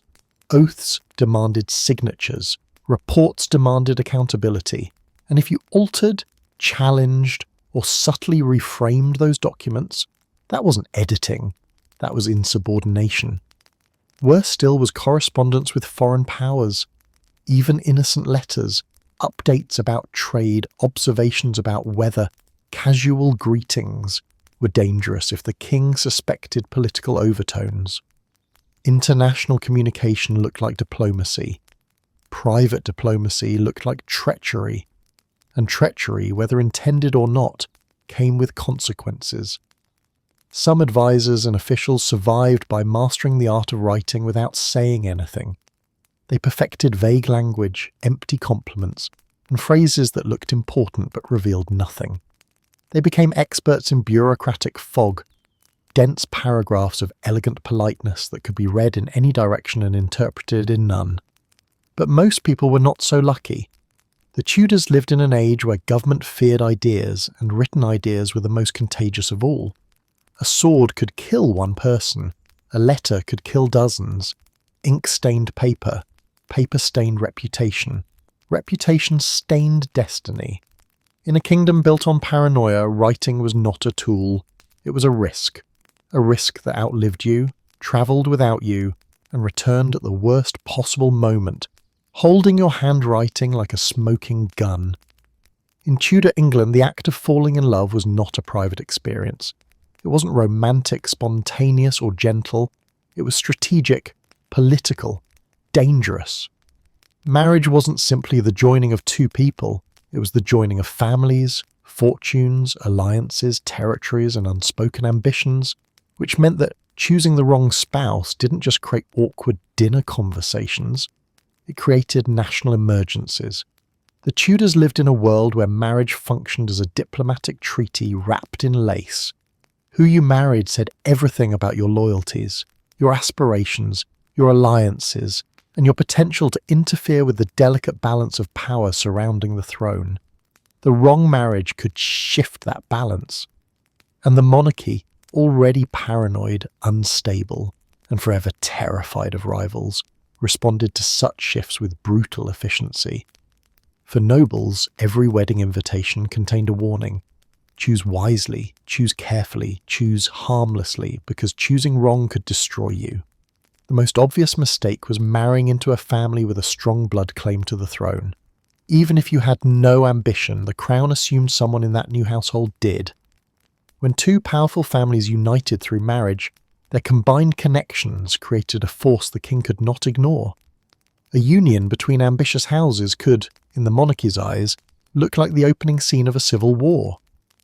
This was especially dangerous in a dynasty built on shaky legitimacy. The Tudors were always looking over their shoulders at rival branches of the Plantagenets, Yorkists, Lancastrians, or any noble line with even a ghost of royal blood. If you accidentally married someone with ancestry too close to the throne, boom, alarm bells, suspicion. The king's eyebrow raised 1 millimeter. Your life expectancy dropped by 20 years overnight. But even marriages with no genealogical implications could be politically disastrous. A marriage to a wealthy family, suspicious. Money was power. A marriage to a popular family, suspicious. Popularity was influence. A marriage to a foreign family, highly suspicious. Foreign influence was treachery. A marriage to someone the king personally disliked. Clarify your will. Your future is bleak. And marrying someone the king did like, also dangerous, because the monarch might interpret your union as an attempt to monopolize royal favor. It was a lose-lose-lose-lose situation. Courtship itself was risky. Private letters, gifts, or whispered conversations could be interpreted as secret negotiations. If the king learned you were pursuing someone without his knowledge, he assumed the worst. You were forging an alliance behind his back.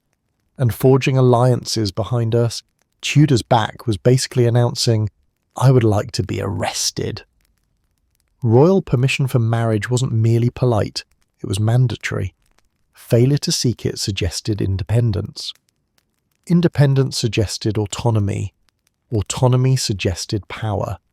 And power, unless it originated from the king, was considered treasonous ambition wrapped in romance. Women faced an especially sharp edge of this blade. A noblewoman's marriage determined the political landscape of two families. A poorly timed or poorly chosen match could destroy her entire household's standing at court. Her body, her lineage, and her children became political tools the moment the vows were spoken, tools that the monarch watched very closely. For men, the greatest danger was marrying a woman with too much potential. A wife with influential relatives could drag her husband into dangerous networks. A wife with a royal bloodline could accidentally turn him into a dynastic threat. Even a wife with strong personality and social charisma could make the king nervous. After all, influence spreads, and if it bypassed the throne, it was a threat. When the king disapproved of a marriage, he had several solutions, none of them pleasant. Annulment was the polite option. The marriage was declared invalid due to some technicality, consanguinity, improper permission, pre-contract, or simply the king said so. Families were separated, reputations damaged, alliances dismantled. It was humiliating, but survivable. Exile was the next step. Couples who persisted in their forbidden love might find themselves invited to leave court, or the country entirely. Their estates could be seized for national security. Their titles could vanish, they became cautionary tales. Execution was the final option, reserved for marriages that meaningfully threatened succession, stability, or the king's personal ego. Sometimes one spouse died, sometimes both, sometimes the extended family died too, just to make the point perfectly clear. And here was the irony. Tudor monarchs themselves often created the most spectacular marriage disasters in history. Their love lives were political earthquakes. Yet while the king destroyed wives, annulled unions, and rearranged the matrimonial landscape like a chessboard, his subjects were expected to make perfect, harmless, non-threatening choices every time. The gap between royal freedom and noble restriction was enormous. The king could remarry as often as he wished. The nobles? One wrong bouquet and they were in the tower. In this environment, love became suspect. Happiness looked reckless. A wedding could trigger national panic, and a kiss behind a tapestry could ignite a rumour that ended in a trial. In Tudor England, marriage did not symbolise unity or romance. It symbolised danger. It symbolised ambition. It symbolised power. And nothing terrified the Tudors more than other people having even a hint of power. Love might conquer all in fairy tales, but in Tudor history, love could get you exiled, love could get you annulled, love could get you arrested, and love, wrapped in silk, sealed with vows, decorated with flowers, could get you killed. In Tudor England, the most dangerous job wasn't soldier, spy, or outspoken courtier. It was being married to someone whose lineage demanded children. Producing an heir wasn't a family milestone.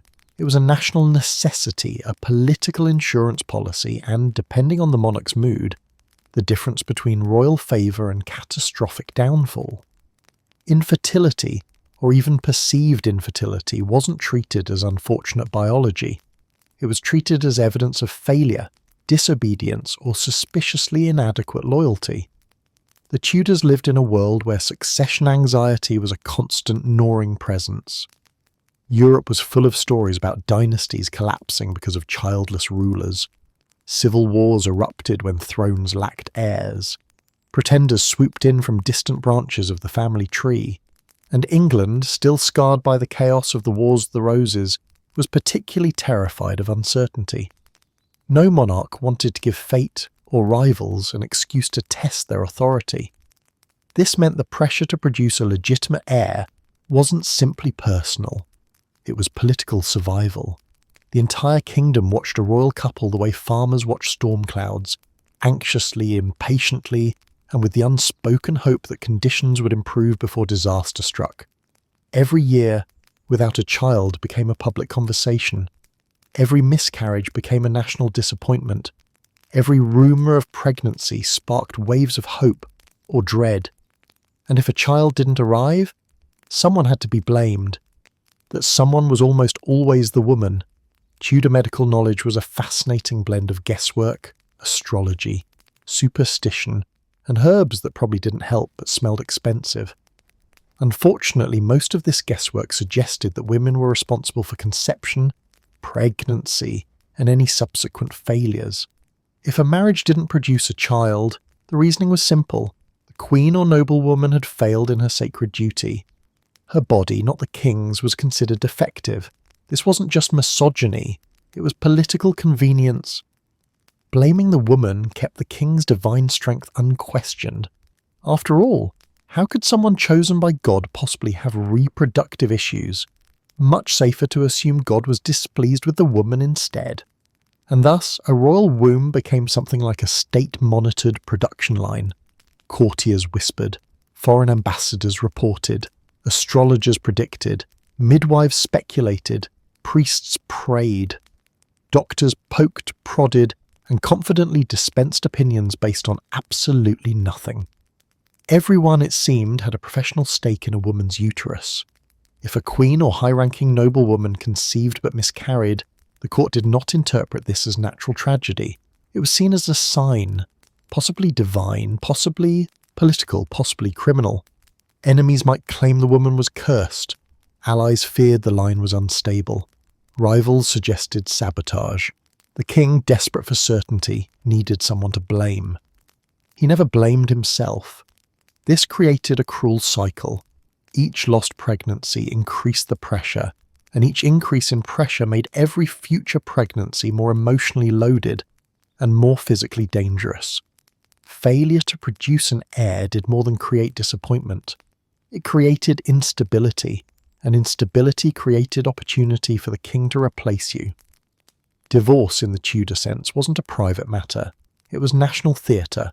Monarchs reshaped religious institutions, rewrote doctrine, and invented new legal loopholes simply to rid themselves of wives who had not produced the desired heir. Annulments were framed as moral corrections. Queens who once held power found themselves declared invalid, sinful, or politically inconvenient. And when divorce wasn't dramatic enough, death followed. Execution was the ultimate shortcut for kings who needed a clean slate. A dead wife could not protest, claim legitimacy, or attract sympathy. A dead wife could not accidentally inspire rebellion. A dead wife resolved the succession problem by disappearing from it entirely. Some queens faced trumped-up charges, adultery, treason, witchcraft, anything that could justify cutting them out of the picture. The charges didn't need to be plausible, they only needed to be official. Noble women suffered similarly scaled-down versions of this fate. Their husbands, pressured by their families or by royal expectations, might send them away, seek annulments, or disgrace them publicly. Even if they weren't executed, Their reputations crumbled. A woman who failed to conceive became a figure of pity or contempt. She lost status, influence, and often her home. What made succession anxiety so tragically unfair was that everyone knew the stakes. Women understood the political weight of their pregnancies. Men feared political chaos if their wives did not provide heirs. Families pressured daughters, sisters, nieces, pushing them to perform biological miracles on command. There was no compassion for infertility, no privacy for miscarriage, no acknowledgement that biology does not obey political deadlines. To the Tudors, reproduction was destiny, and destiny, if it didn't cooperate, was punishable. Some women survived the pressure by producing heirs quickly. Others were lucky enough to have powerful allies, or kings who grew genuinely fond of them, or political climates stable enough to tolerate delay. But these were exceptions. Most women lived with constant dread that their bodies would fail at the wrong moment, dread that a miscarriage would be interpreted as divine judgment, dread that a baby born sick or weak would reflect poor maternal virtue, dread that their inability to produce a perfectly healthy, politically convenient child would lead to ruin. Their identity became biological, their worth became numerical, their futures depended on forces they could not control. In Tudor England, marriage was political, pregnancy was political, miscarriage was political, infertility was political, your womb wasn't yours. It belonged to the dynasty, and if it failed to perform on schedule, the monarchy reacted not with sympathy, but with suspicion, punishment, and, too often, blood. In Tudor England, your most dangerous enemy wasn't a rival courtier, a scheming ambassador, or even the king himself. It was the 15 square inches of skin on the front of your skull. Your face, helpless, expressive, terribly honest, could reveal what your voice never dared to say. And in a court where emotional control was both mandatory and impossible, the slightest flicker of boredom, irritation, or exhaustion could condemn you more efficiently than open rebellion. This was because Tudor monarchs, and those who orbited them, operated under an unwritten but vigorously enforced principle. Loyalty should be visible, constantly. If loyalty wasn't shining from your face like a devotional candle, the king had questions, and questions were dangerous. At court, everything was performance. Clothing, posture, movement, even how you breathed, all calibrated to communicate respect and agreement. But nothing communicated more loudly than your expression. The human face is a traitor by design, prone to twitching at the worst possible moment. And the Tudor court, overflowing with suspicion, paranoia, and bored servants cataloguing every eyebrow movement, watched your face like hawks tracking prey. A neutral expression was never interpreted as neutral. It was interpreted as disinterest, displeasure, quiet, disapproval, secret plotting. A personal insult to the king. A political opinion you were too clever to say aloud. If your face wasn't earnestly attentive, something was wrong. Unfortunately, earnestly attentive was nearly impossible to maintain. Courtiers endured endless ceremonies, tedious petitions, repetitive speeches, and diplomatic presentations that lasted long enough for people to reconsider their life choices. Yet they were required to look fascinated through it all. Not politely interested, fascinated. Wide eyes, soft smile, gentle nodding. A mask of unwavering enthusiasm stretched across a soul quietly praying for a nap. The king, meanwhile, expected expressions that matched his emotions with uncanny accuracy. If he appeared pleased, you had to look delighted enough to imply his happiness fueled your existence. If he was sombre, you adopted a gravity deep enough to make poets weep. If the king's face shifted slightly, yours had to follow with synchronized devotion. This required the emotional reflexes of a mime and the stamina of a saint. Looking bored was the most common and dangerous mistake. Boredom suggested that the king was not entertaining enough, not commanding enough, not impressive enough to hold your attention. In a world where the king's authority was sustained by ritual admiration, boredom was a direct challenge to his image. You didn't have to yawn. Just letting your eyes glaze over could ruin your future. Looking tired wasn't much better. Fatigue implied you had been thinking too hard, working too independently, or otherwise engaging in activities the court hadn't sanctioned.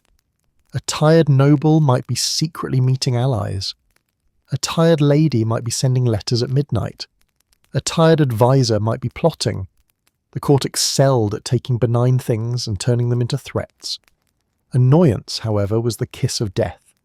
Even a micro-expression, a fleeting narrowing of the eyes, a pinch of the mouth, a slight deflation of posture, could be interpreted as criticism. You might have been reacting to a draught of cold air, a too tight doublet, or a courtier stepping on your foot. It didn't matter. The king saw what he wanted to see, and what he wanted was fervent devotion, not human irritation, and the king was rarely the only watcher. Everyone in the Tudor court was watching everyone else. Rivals looked for signs of fatigue, resentment, or emotional cracks they could exploit. Servants memorized expressions and repeated them in whispered gossip. Ambassadors observed reactions to report them back to foreign courts. Even friends, if the term friend could be applied loosely, kept mental notes, because one day your expression might matter to their survival.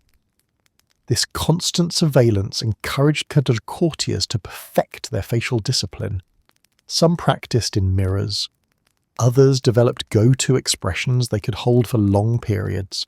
Pleasant, attentive interest, gentle admiration, quiet seriousness. They became human statues with alarmingly stable eyebrows. Those who failed at this skill paid swiftly. A single moment of visible emotion could lead to sudden loss of the king's trust, whispered accusations of disloyalty, removal from the king's presence, demotion from influential circles, exclusion from critical meetings. A downward social spiral impossible to reverse. Trust once lost was rarely restored. The king never forgot an expression that displeased him. His memory for emotional slights was almost supernatural. A raised eyebrow could haunt you for years. A badly timed frown might echo in his mind forever, reshaping his view of you in a way no apology could undo. This was the silent cruelty of the Tudor court. You were punished not for what you did, but for what your face suggested you might feel. And feelings, real or imagined, were dangerous. The safest expression was one of calm, loyal admiration. But maintaining that expression for hours during endless ceremonies, exhausting banquets, and mind-numbing council meetings was a feat few could accomplish. Your body grew tired, your mind wandered, your patience strained, your face betrayed you. In Tudor England, betrayal didn't require words, actions, boy, or intentions. It only required a facial muscle twitching at the wrong moment. Your enemies watched, the king watched, the whole court watched, and they all knew the truth. Before your downfall was spoken, before accusations were drafted, before suspicions were whispered, your face had already confessed. In Tudor England, competition was not entertainment. It was a hierarchy test. Jousts, hunts, archery contests, tennis matches, dice games, wrestling bouts, riding races. These were not casual pastimes. They were rituals designed to display the king's vitality, masculinity, and divine right to rule, which meant, rather unfortunately for everyone else, the king was expected to win. Always, effortlessly, gloriously, losing to the king was polite. Losing convincingly was respectful. Losing theatrically was flattering. Winning was suicidal. When the monarch stepped onto a field, into an arena, or onto a polished indoor tennis court, the game transformed into a ceremony of admiration disguised as sport. Participants weren't opponents, they were props, assistants, and occasionally soft obstacles arranged to make the king shine. Their role was to challenge him just enough to make his victory impressive, but not so much that it looked accidental. It was a delicate dance, a dangerous dance, a dance where tripping in either direction could end your future. If you underperformed too obviously, the king grew suspicious. Was this pity? Was it mockery? Were you insulting his intelligence by trying to make the loss too easy? But if you played too well, too strategically, too athletically, too successfully, the The king's pride suffered, and a wounded Tudor pride was a venomous creature, silent at first and deadly later. The king's resentment didn't erupt loudly. It didn't need to. It simmered. It marinated. It spread quietly through his memory like ink through cloth. The monarch might laugh it off in public, clapping you on the back and praising your fine effort, but inside a seed of irritation took root, and seeds had a way of growing into very sharp plants at court. Games, after all, were public performances. The entire court watched. Foreign ambassadors watched. Nobles watched. Servants watched. Every win you claimed in front of an audience became a small, subtle theft of royal prestige, and the king kept a mental ledger. This was especially true in martial contests. Jousting and swordplay were not mere sports, they were displays of kingly courage. Outperforming the monarch in these arenas wasn't just embarrassing, it was politically symbolic. If a noble's lance hit truer, or his horse ran faster, or his blade moved with more skill, it suggested he possessed qualities the king should embody, and that implication, however unintentional, was deeply unsettling to a monarch whose legitimacy rested on superior strength. So tournaments required careful calibration. You had to appear skilled, but not too skilled, heroic, but not threatening, impressive, but not awe-inspiring. The sweet spot was competent enough to flatter the king by providing a challenge, incompetent enough to guarantee he wins. Some courtiers practiced the art of honourable losing. They developed techniques for subtly missing shots, faltering at key moments, or allowing themselves to be knocked from the saddle at precisely the right time to make the king look triumphant without making themselves look foolish. It took talent to lose convincingly. Too clumsy, and you appeared weak. Too calculated, and you appeared manipulative.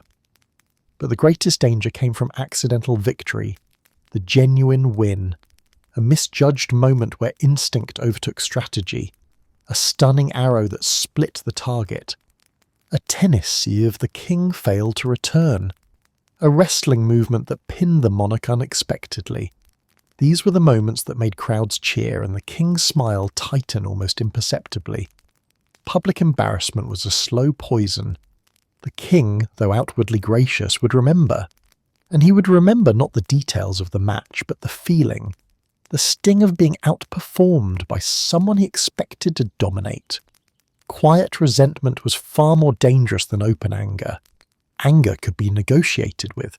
Resentment lived in the dark, waiting for the perfect moment to manifest in political punishment. Suddenly, your name was missing from important guest lists.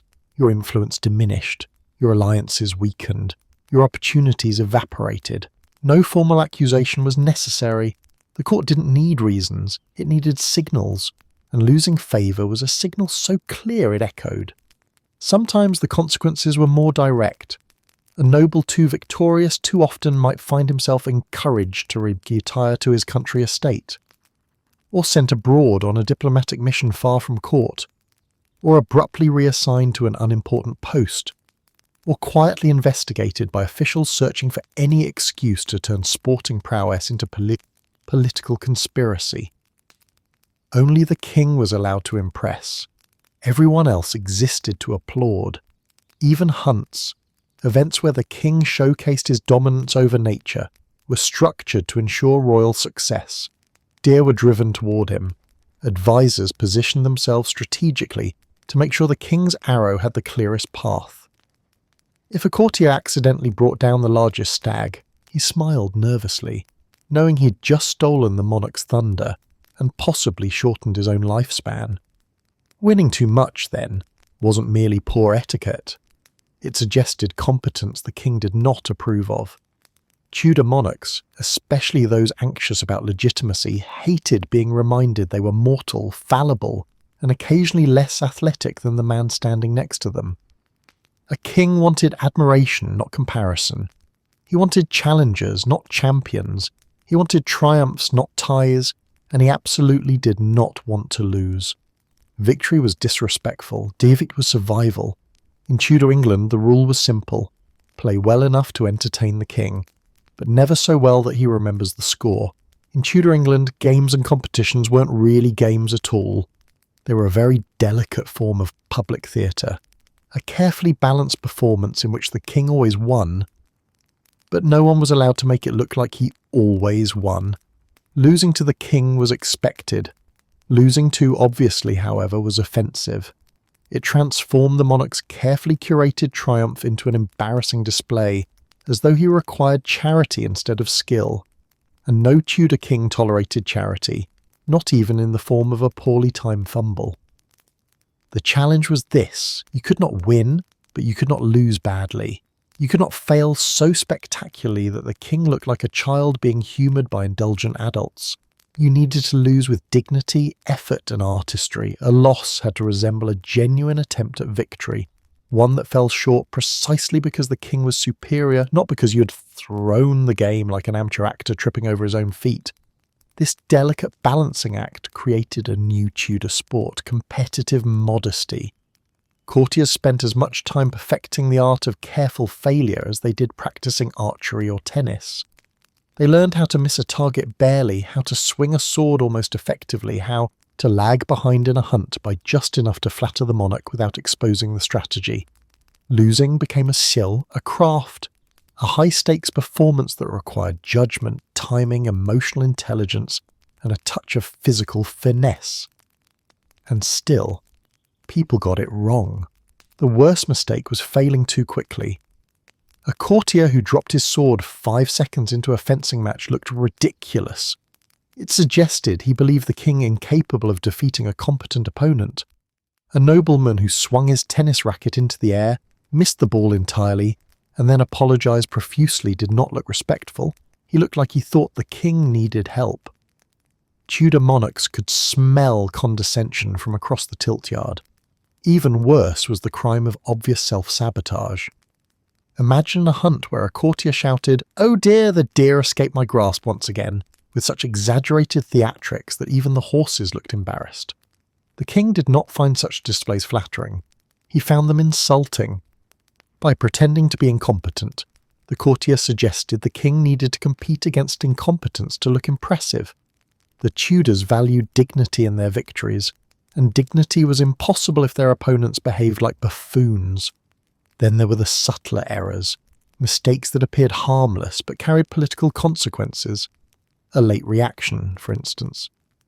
If the king struck a blow in a mock duel and you hesitated too long before falling, it looked staged. If you fell too quickly, it looked cheap. If you fell too dramatically, you looked like you were mocking the king's strength. If you barely reacted at all, you looked like you doubted it. Everything somehow was wrong. The perfect loss required an illusion of equilibrium. The king had to appear truly challenged, but just slightly better than you. You had to force him to earn the win, but never force him to sweat. You had to look strong enough to make his victory impressive, but weak enough to make it inevitable. You had to perform the exact level of mediocrity that kept the hierarchy intact. And everyone watching had to believe it. Failure to achieve this delicate balance led to two possible consequences. 1. Mockery. If the king perceived your performance as too obvious, too clumsy, or too theatrical, he mocked you, publicly. Tudor monarchs were well practiced in the art of humiliation. They wielded sarcasm like a dagger. A poorly executed loss might earn you comments such as, "You fight with enthusiasm, if not talent. I fear you may injure the ground rather than the foe. Do not strain yourself, I'd hate you to lose too convincingly." Laughter followed. Courtiers snickered. Ambassadors took notes. And your dignity evaporated like morning mist. A courtier mocked by the king lost more than pride. He lost credibility. Mockery damaged your social standing, your alliances, and sometimes your usefulness. After all, who trusts a man who can't even lose properly? 2. Suspicion. Mockery was unpleasant, but suspicion was fatal. If the king believed your exaggerated loss was a sign of manipulation, false loyalty, or even satire, your fate darkened instantly. An overly dramatic defeat could look like you were mocking the whole system. Mocking him, even. It suggested you didn't respect the political drama of the court. It suggested you were trying to embarrass him publicly. It suggested you believed yourself above the ritual. Most dangerously, it suggested you did not understand the hierarchy. Suspicion grew silently like mould behind a tapestry. Suddenly you found yourself excluded from hunts, invited less often to private conversations, no longer asked for counsel. Then came the quiet whispers, the subtle reassignment, the rumours circulating just far enough from your hearing to sting. When a king suspected that your exaggerated loss was a veiled insult, you were already halfway out of favour, and possibly halfway into a cell. The irony of all this was that monarchs would never admit the game was rigged. They expected courtiers to pretend the competitions were genuine, even though the outcome was predetermined. They demanded authenticity in an environment that allowed none. They required the illusion of cleanse and the certainty of victory, all in the same moment. Thus, losing became an art form, an exquisite performance blending humility, subtlety, athletic effort, and a deep understanding of royal psychology. In Tudor England, it wasn't enough to lose. You had to lose beautifully, skillfully, strategically.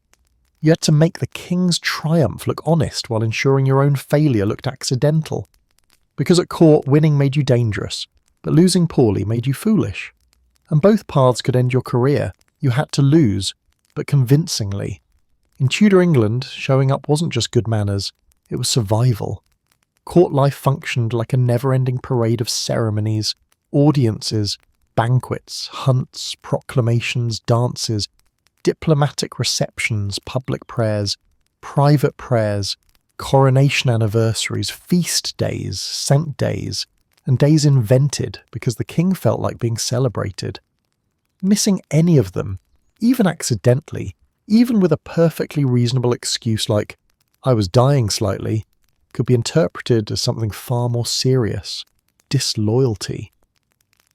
The Tudor court did not operate on the modern assumption that people had personal lives, or schedules, or illnesses, or a basic human need to sleep occasionally. If the king was present, you were expected to be present. Your physical body was a public vote of confidence. Your absence was a subtle withdrawal of support. And the monarchy, always alert to threats real or imagined, counted absences like warnings. Court attendance was not merely social, it was political surveillance, where your presence confirmed your loyalty in real time. A full hall signalled unity, a missing face signalled doubts. The fewer doubts a monarch wanted, the more mandatory attendance became. Absence was never just absence. If you weren't there, someone asked why. If someone asked why, someone else offered an answer. If someone offered an answer, the king eventually heard a version of it, and no version favoured you. The danger wasn't in missing a specific event, it was in allowing people to imagine why you missed it. Maybe you were offended by a recent royal decree. Maybe you were meeting with rivals. Maybe you were drafting secret letters. Maybe you were quietly aligning yourself with a different faction. Maybe you had the audacity to prioritise your family, your health, or your sanity over royal entertainment. In a court built on optics, interpretation mattered more than truth. Missing a celebration? You must be brooding. Royal celebrations, birthdays, victories, treaties, betrothals, required enthusiastic attendance. If you were absent, especially without spectacular justification, it looked like sulking, or jealousy, or resentment. A courtier who missed a celebration silently implied, "This does not please me," and monarchs did not tolerate implied emotional commentary. Courtiers learned to appear at festivities even when exhausted, grieving, or recovering from an illness severe enough to kill a small horse. Better to collapse discreetly behind a tapestry than risk being labelled displeased. Missing a funeral? You must be plotting. Royal or noble funerals were equally important. Not attending meant you were either celebrating the death or distancing yourself from the grief, two equally incriminating options. The Tudor court expected visible mourning, performed with the precision of a choreographed tragedy, bowed head, solemn pace, properly miserable eyes. A missing noble signalled coldness, a cold noble signalled ambition, ambition signalled danger. Missing a religious event, you must be a heretic. England's religious identity changed with dizzying speed under various Tudors. Each shift required immediate public compliance. Attendance at mandatory services wasn't optional. It was proof of orthodoxy, loyalty, and ideological alignment. Skipping church meant skipping allegiance, and skipping allegiance meant skipping straight past suspicion into treason territory. Missing court sessions, you must be disloyal. Regular presence at court was how nobles demonstrated loyalty, gathered information, and proved they weren't organising rebellions on their estates.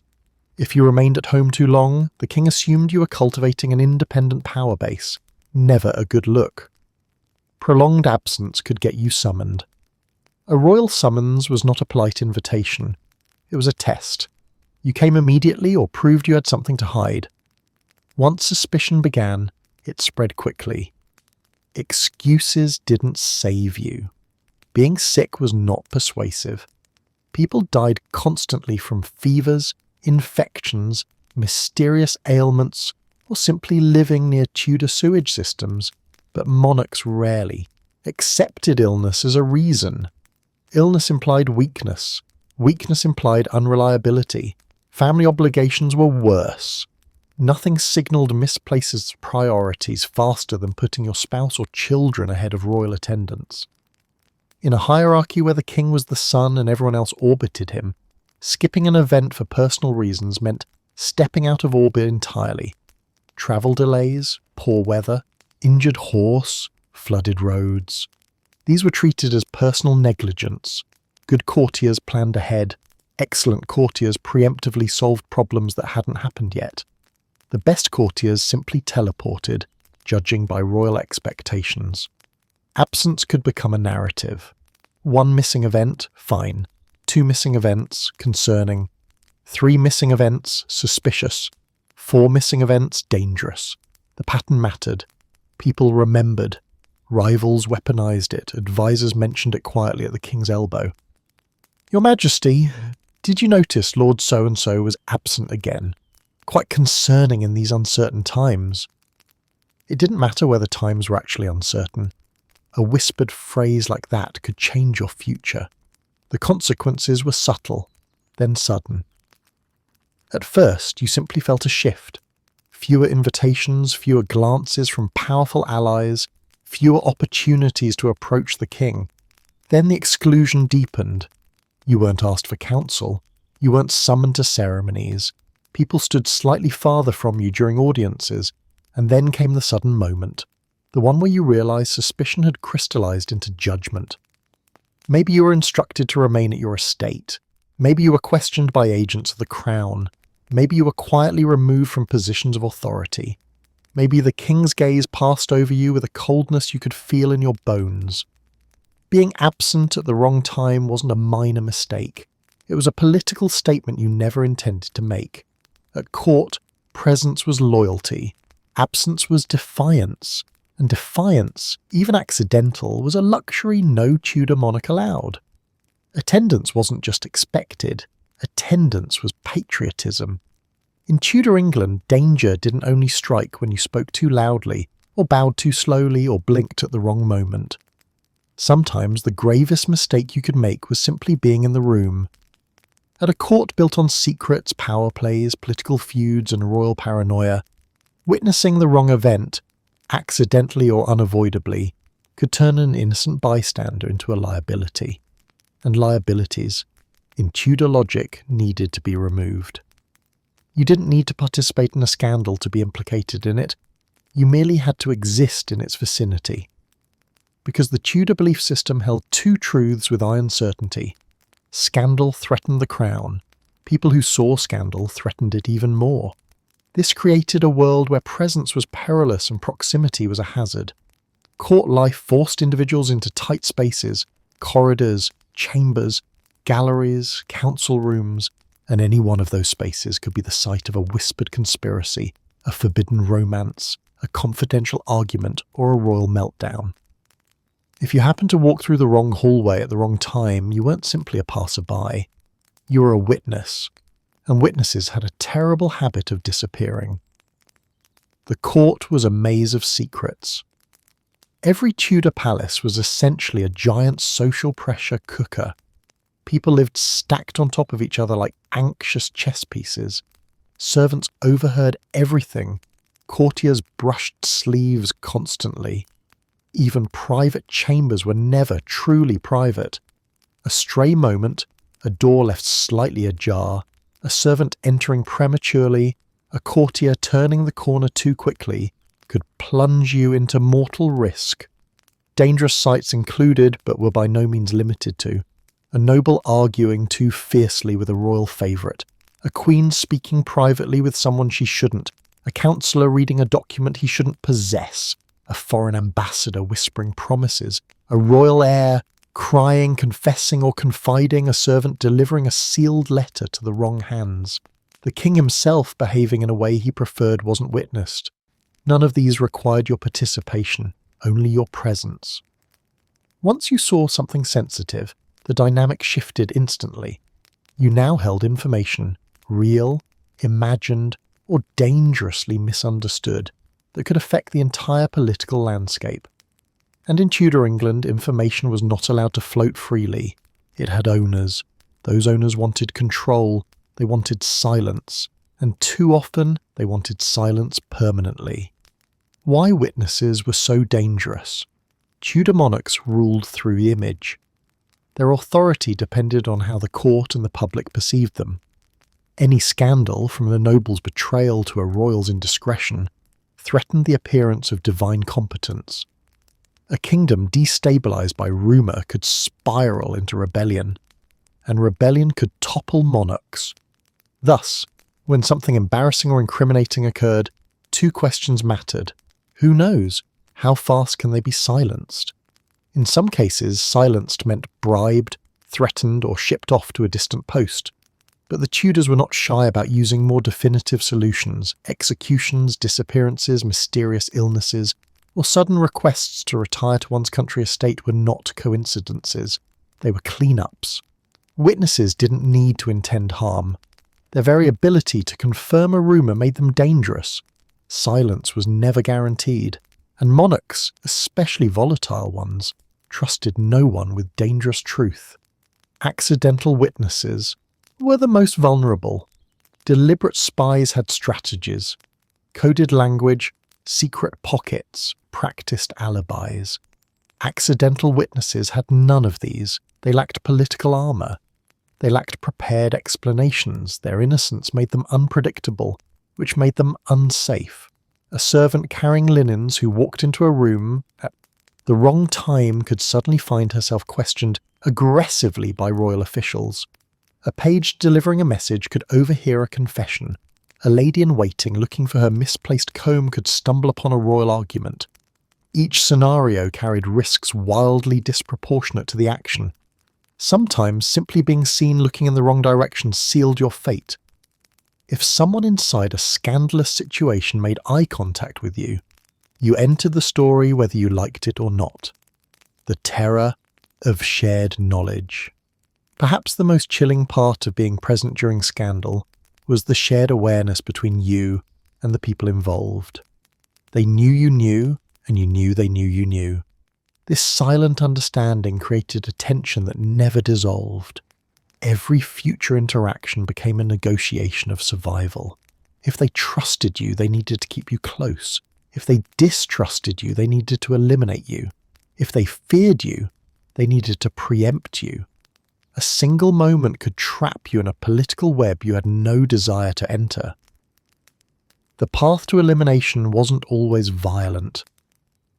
While some witnesses were executed openly, many were erased more subtly.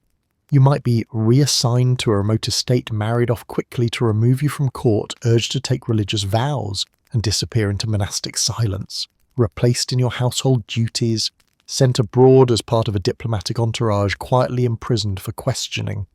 The goal was always the same: remove the witness before the witness became a threat. When the king was the scandal, this was the most dangerous situation of all. Seeing a king, in a compromising emotional state, expressing regret, breaking down, speaking treasonously about his own court, engaging in any act and unfitting divine authority could be a death sentence. Kings demanded control over their own narratives. Having a subject who knew too much could mean the king never relaxed again until that subject was gone. Tudor monarchs trusted very few, and even those trusted few lived with the knowledge that one unfortunate encounter could end their favour and their life. In Tudor England, ignorance was not just bliss, it was survival. People prayed not for wisdom but for strategic obliviousness. They avoided private corridors. They backed away slowly from heated conversations. They perfected the art of seeing nothing, hearing nothing, and forgetting everything. But palace life made this impossible. Eventually, inevitably, someone witnessed the wrong thing. You didn't need to gossip. You didn't need to repeat it. You didn't need to understand it. You only had to be present. In Tudor England, the worst crime was often the simplest one. You saw too much. In Tudor England, danger didn't end when the scandal faded, when tempers cooled, or even when the king appeared to forgive you. The most terrifying threat was not immediate punishment. It was delayed punishment. Vengeance with a long memory sharpened by time. Kings, especially Tudor kings, were not known for letting things go. They did not move on, they did not put the past behind them. They simply filed it away like a weapon waiting for the right moment to be unsheathed. To survive a Tudor monarch's anger was only the first test. The second, far more dangerous test was surviving his patience. The Tudors believed in the usefulness of grudges. A grudge wasn't a petty emotional reaction, it was a political strategy. A king who forgave too quickly looked weak. A king who punished too quickly looked unstable. But a king who remembered quietly, calmly, endlessly, could wield fear more effectively than any sword. This meant surviving a royal offence didn't mean you were safe, it meant you were postponed. And postponement was lethal. Forgiveness was never as it seemed.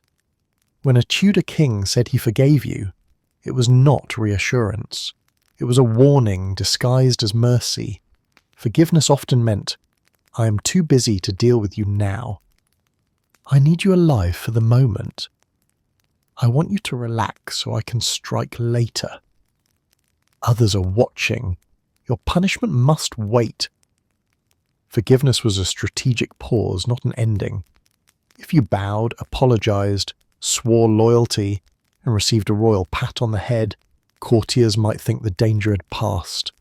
But the king never forgot the words said in anger, the glance he didn't like, the decision you questioned, the favour you once held, the influence you displayed, or the embarrassment you caused. Tudor grudges were geological. They settled deep, moved slowly, and eventually erupted. Outliving favour was a crime by itself.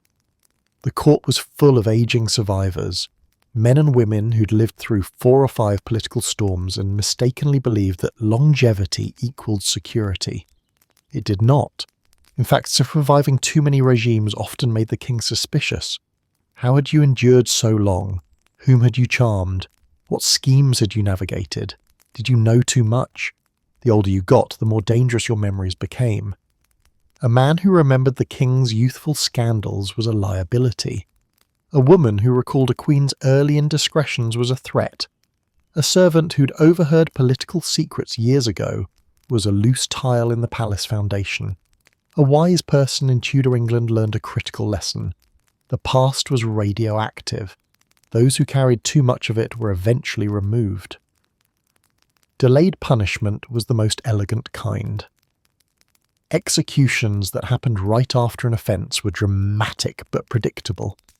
The king was angry. Someone died. The court understood the sequence, but punishment that came months or years later, that was terrifying. A noble who offended the king in spring might be spared until winter.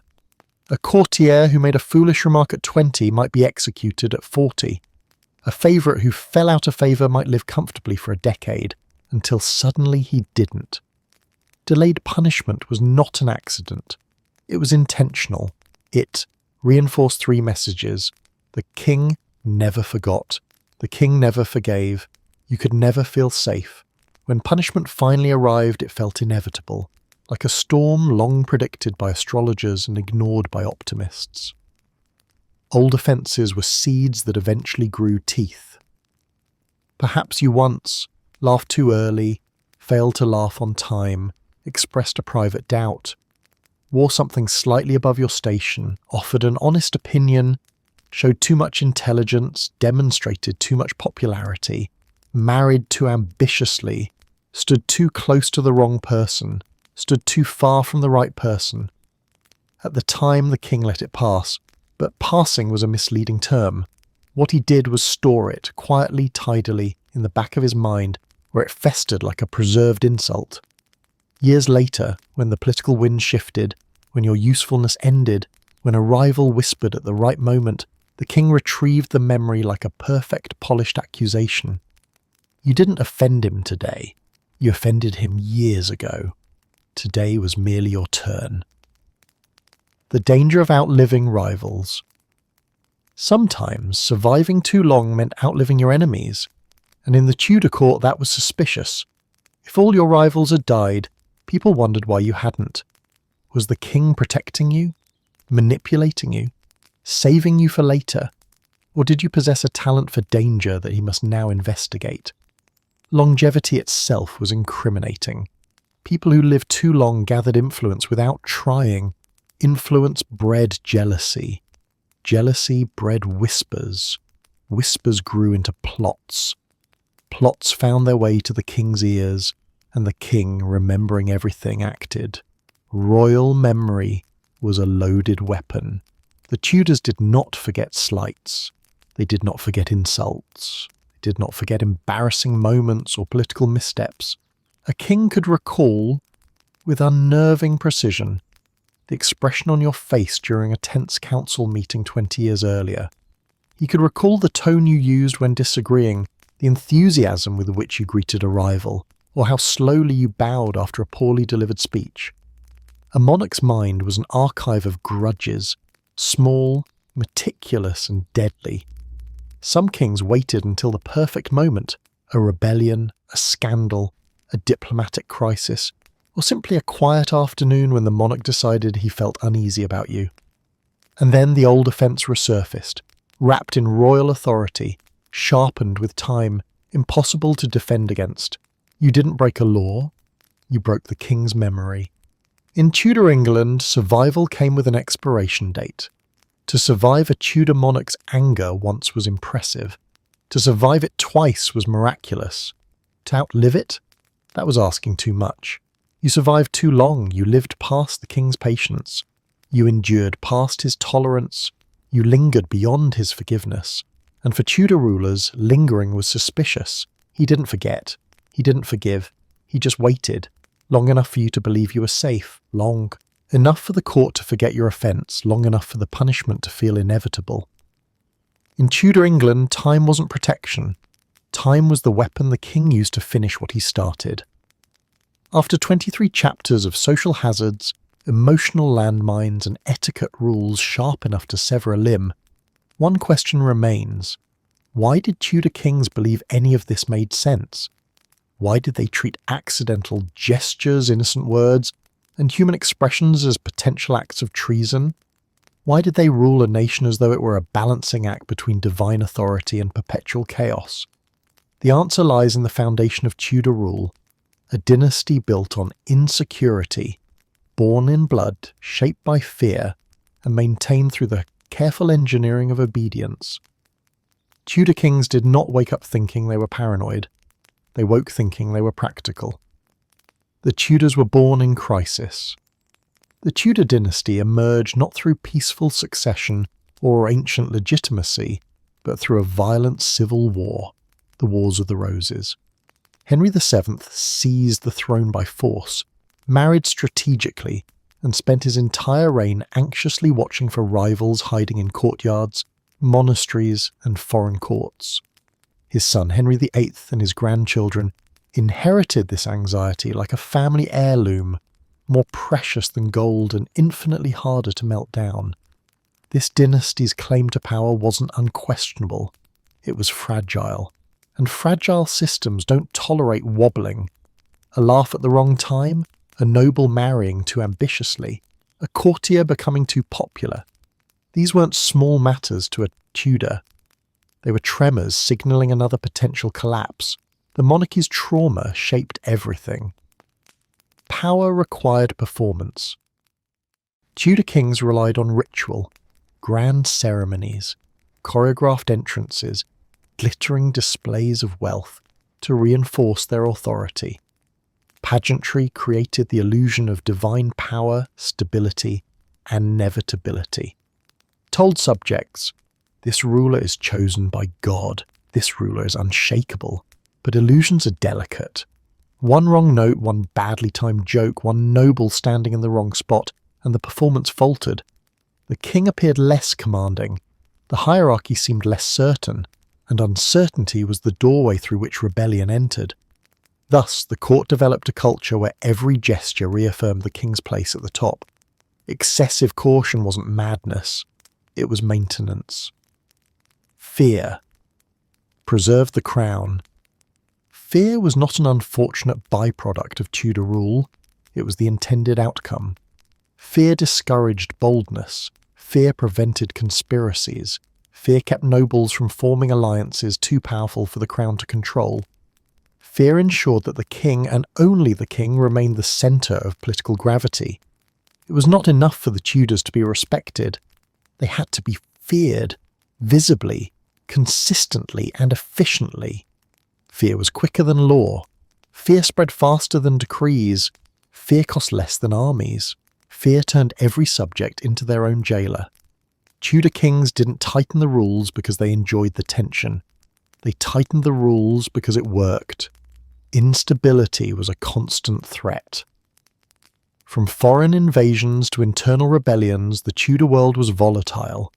Monarchs faced threats from France, Scotland, Spain, the Holy Roman Empire, the papacy, and disgruntled nobles who thought they looked better in a crown. Add to this the earthquakes of religious change, economic shifts, famine, disease, and social unrest, and the monarchy was living atop a pressure cooker. In such conditions, the king viewed any deviation, no matter how small, as a crack that could widen into collapse. A misplaced letter could be treason. A too charming noble could be rebellion.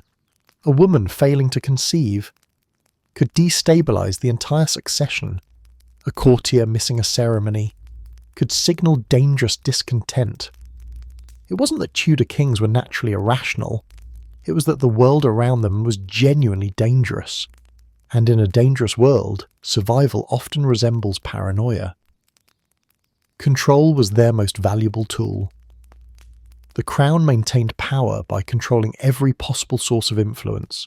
Control of speech. Speak too freely and you challenge royal authority. Silence too loudly and you signal dissent. Control of appearance. Dress too grandly and you competed with the king. Dress too modestly and you look suspiciously withdrawn. Control of the body. Sit. When the king stood, treasonously casual. Laugh too boldly. Dangerous confidence. Fail to smile. Dangerous thoughts. Control of relationships. Love was regulated. Marriage approved. Friendship scrutinized. Popularity monitored. Control of memory. The king remembered offences long after everyone else forgot. That memory was power. In this system, constant vigilance wasn't overbearing, it was essential governance. Monarchs believed the kingdom stayed intact because they noticed everything, and the smallest oversight could destroy them. The king believed he was the kingdom. Tudor kings were raised to see themselves not as individuals, but as living embodiments of the state. To insult the king was to insult England. To compete with the king was to destabilize the nation. To ignore the king was to neglect your patriotic duty. Modern subjects might call this narcissism. The Tudors called it responsibility. The crown's emotional landscape became the political landscape. If the king felt slighted, the realm trembled. If he felt insecure, reforms followed. If he felt threatened, heads rolled. It wasn't personal, it was born national. Offence culture was a survival strategy. To a Tudor king, the obsession with offence wasn't cruelty. It was logical, orderly, and stabilizing. Every rule, however absurd, existed to prevent the chaos their ancestors endured. Every punishment reinforced the crown's dominance. Every fear maintained obedience. Controlling offence meant controlling behaviour. Controlling behaviour meant controlling the future. Controlling the future meant preventing collapse. And preventing collapse was the one thing Tudor monarchs believed justified everything else. In the end, authority required attention. To live in Tudor England was to live under surveillance disguised as etiquette, obedience disguised as loyalty, and constant caution disguised as courtly grace. You bowed too slowly. Suspicious. You bowed too fast? Suspicious. You bowed exactly right. Well done, but the king will remember if you ever slip. Your survival depended on invisibility, predictability, and absolute alignment with royal expectations. Deviate even slightly and the monarchy responded with swift clarity. And yet for all the danger, for all the absurdity, for all the fear, Tudor kings truly believed they were being reasonable. Their dynasty survived because they noticed everything. And so did you. The good news, you lived in Tudor England. The bad news, the king noticed.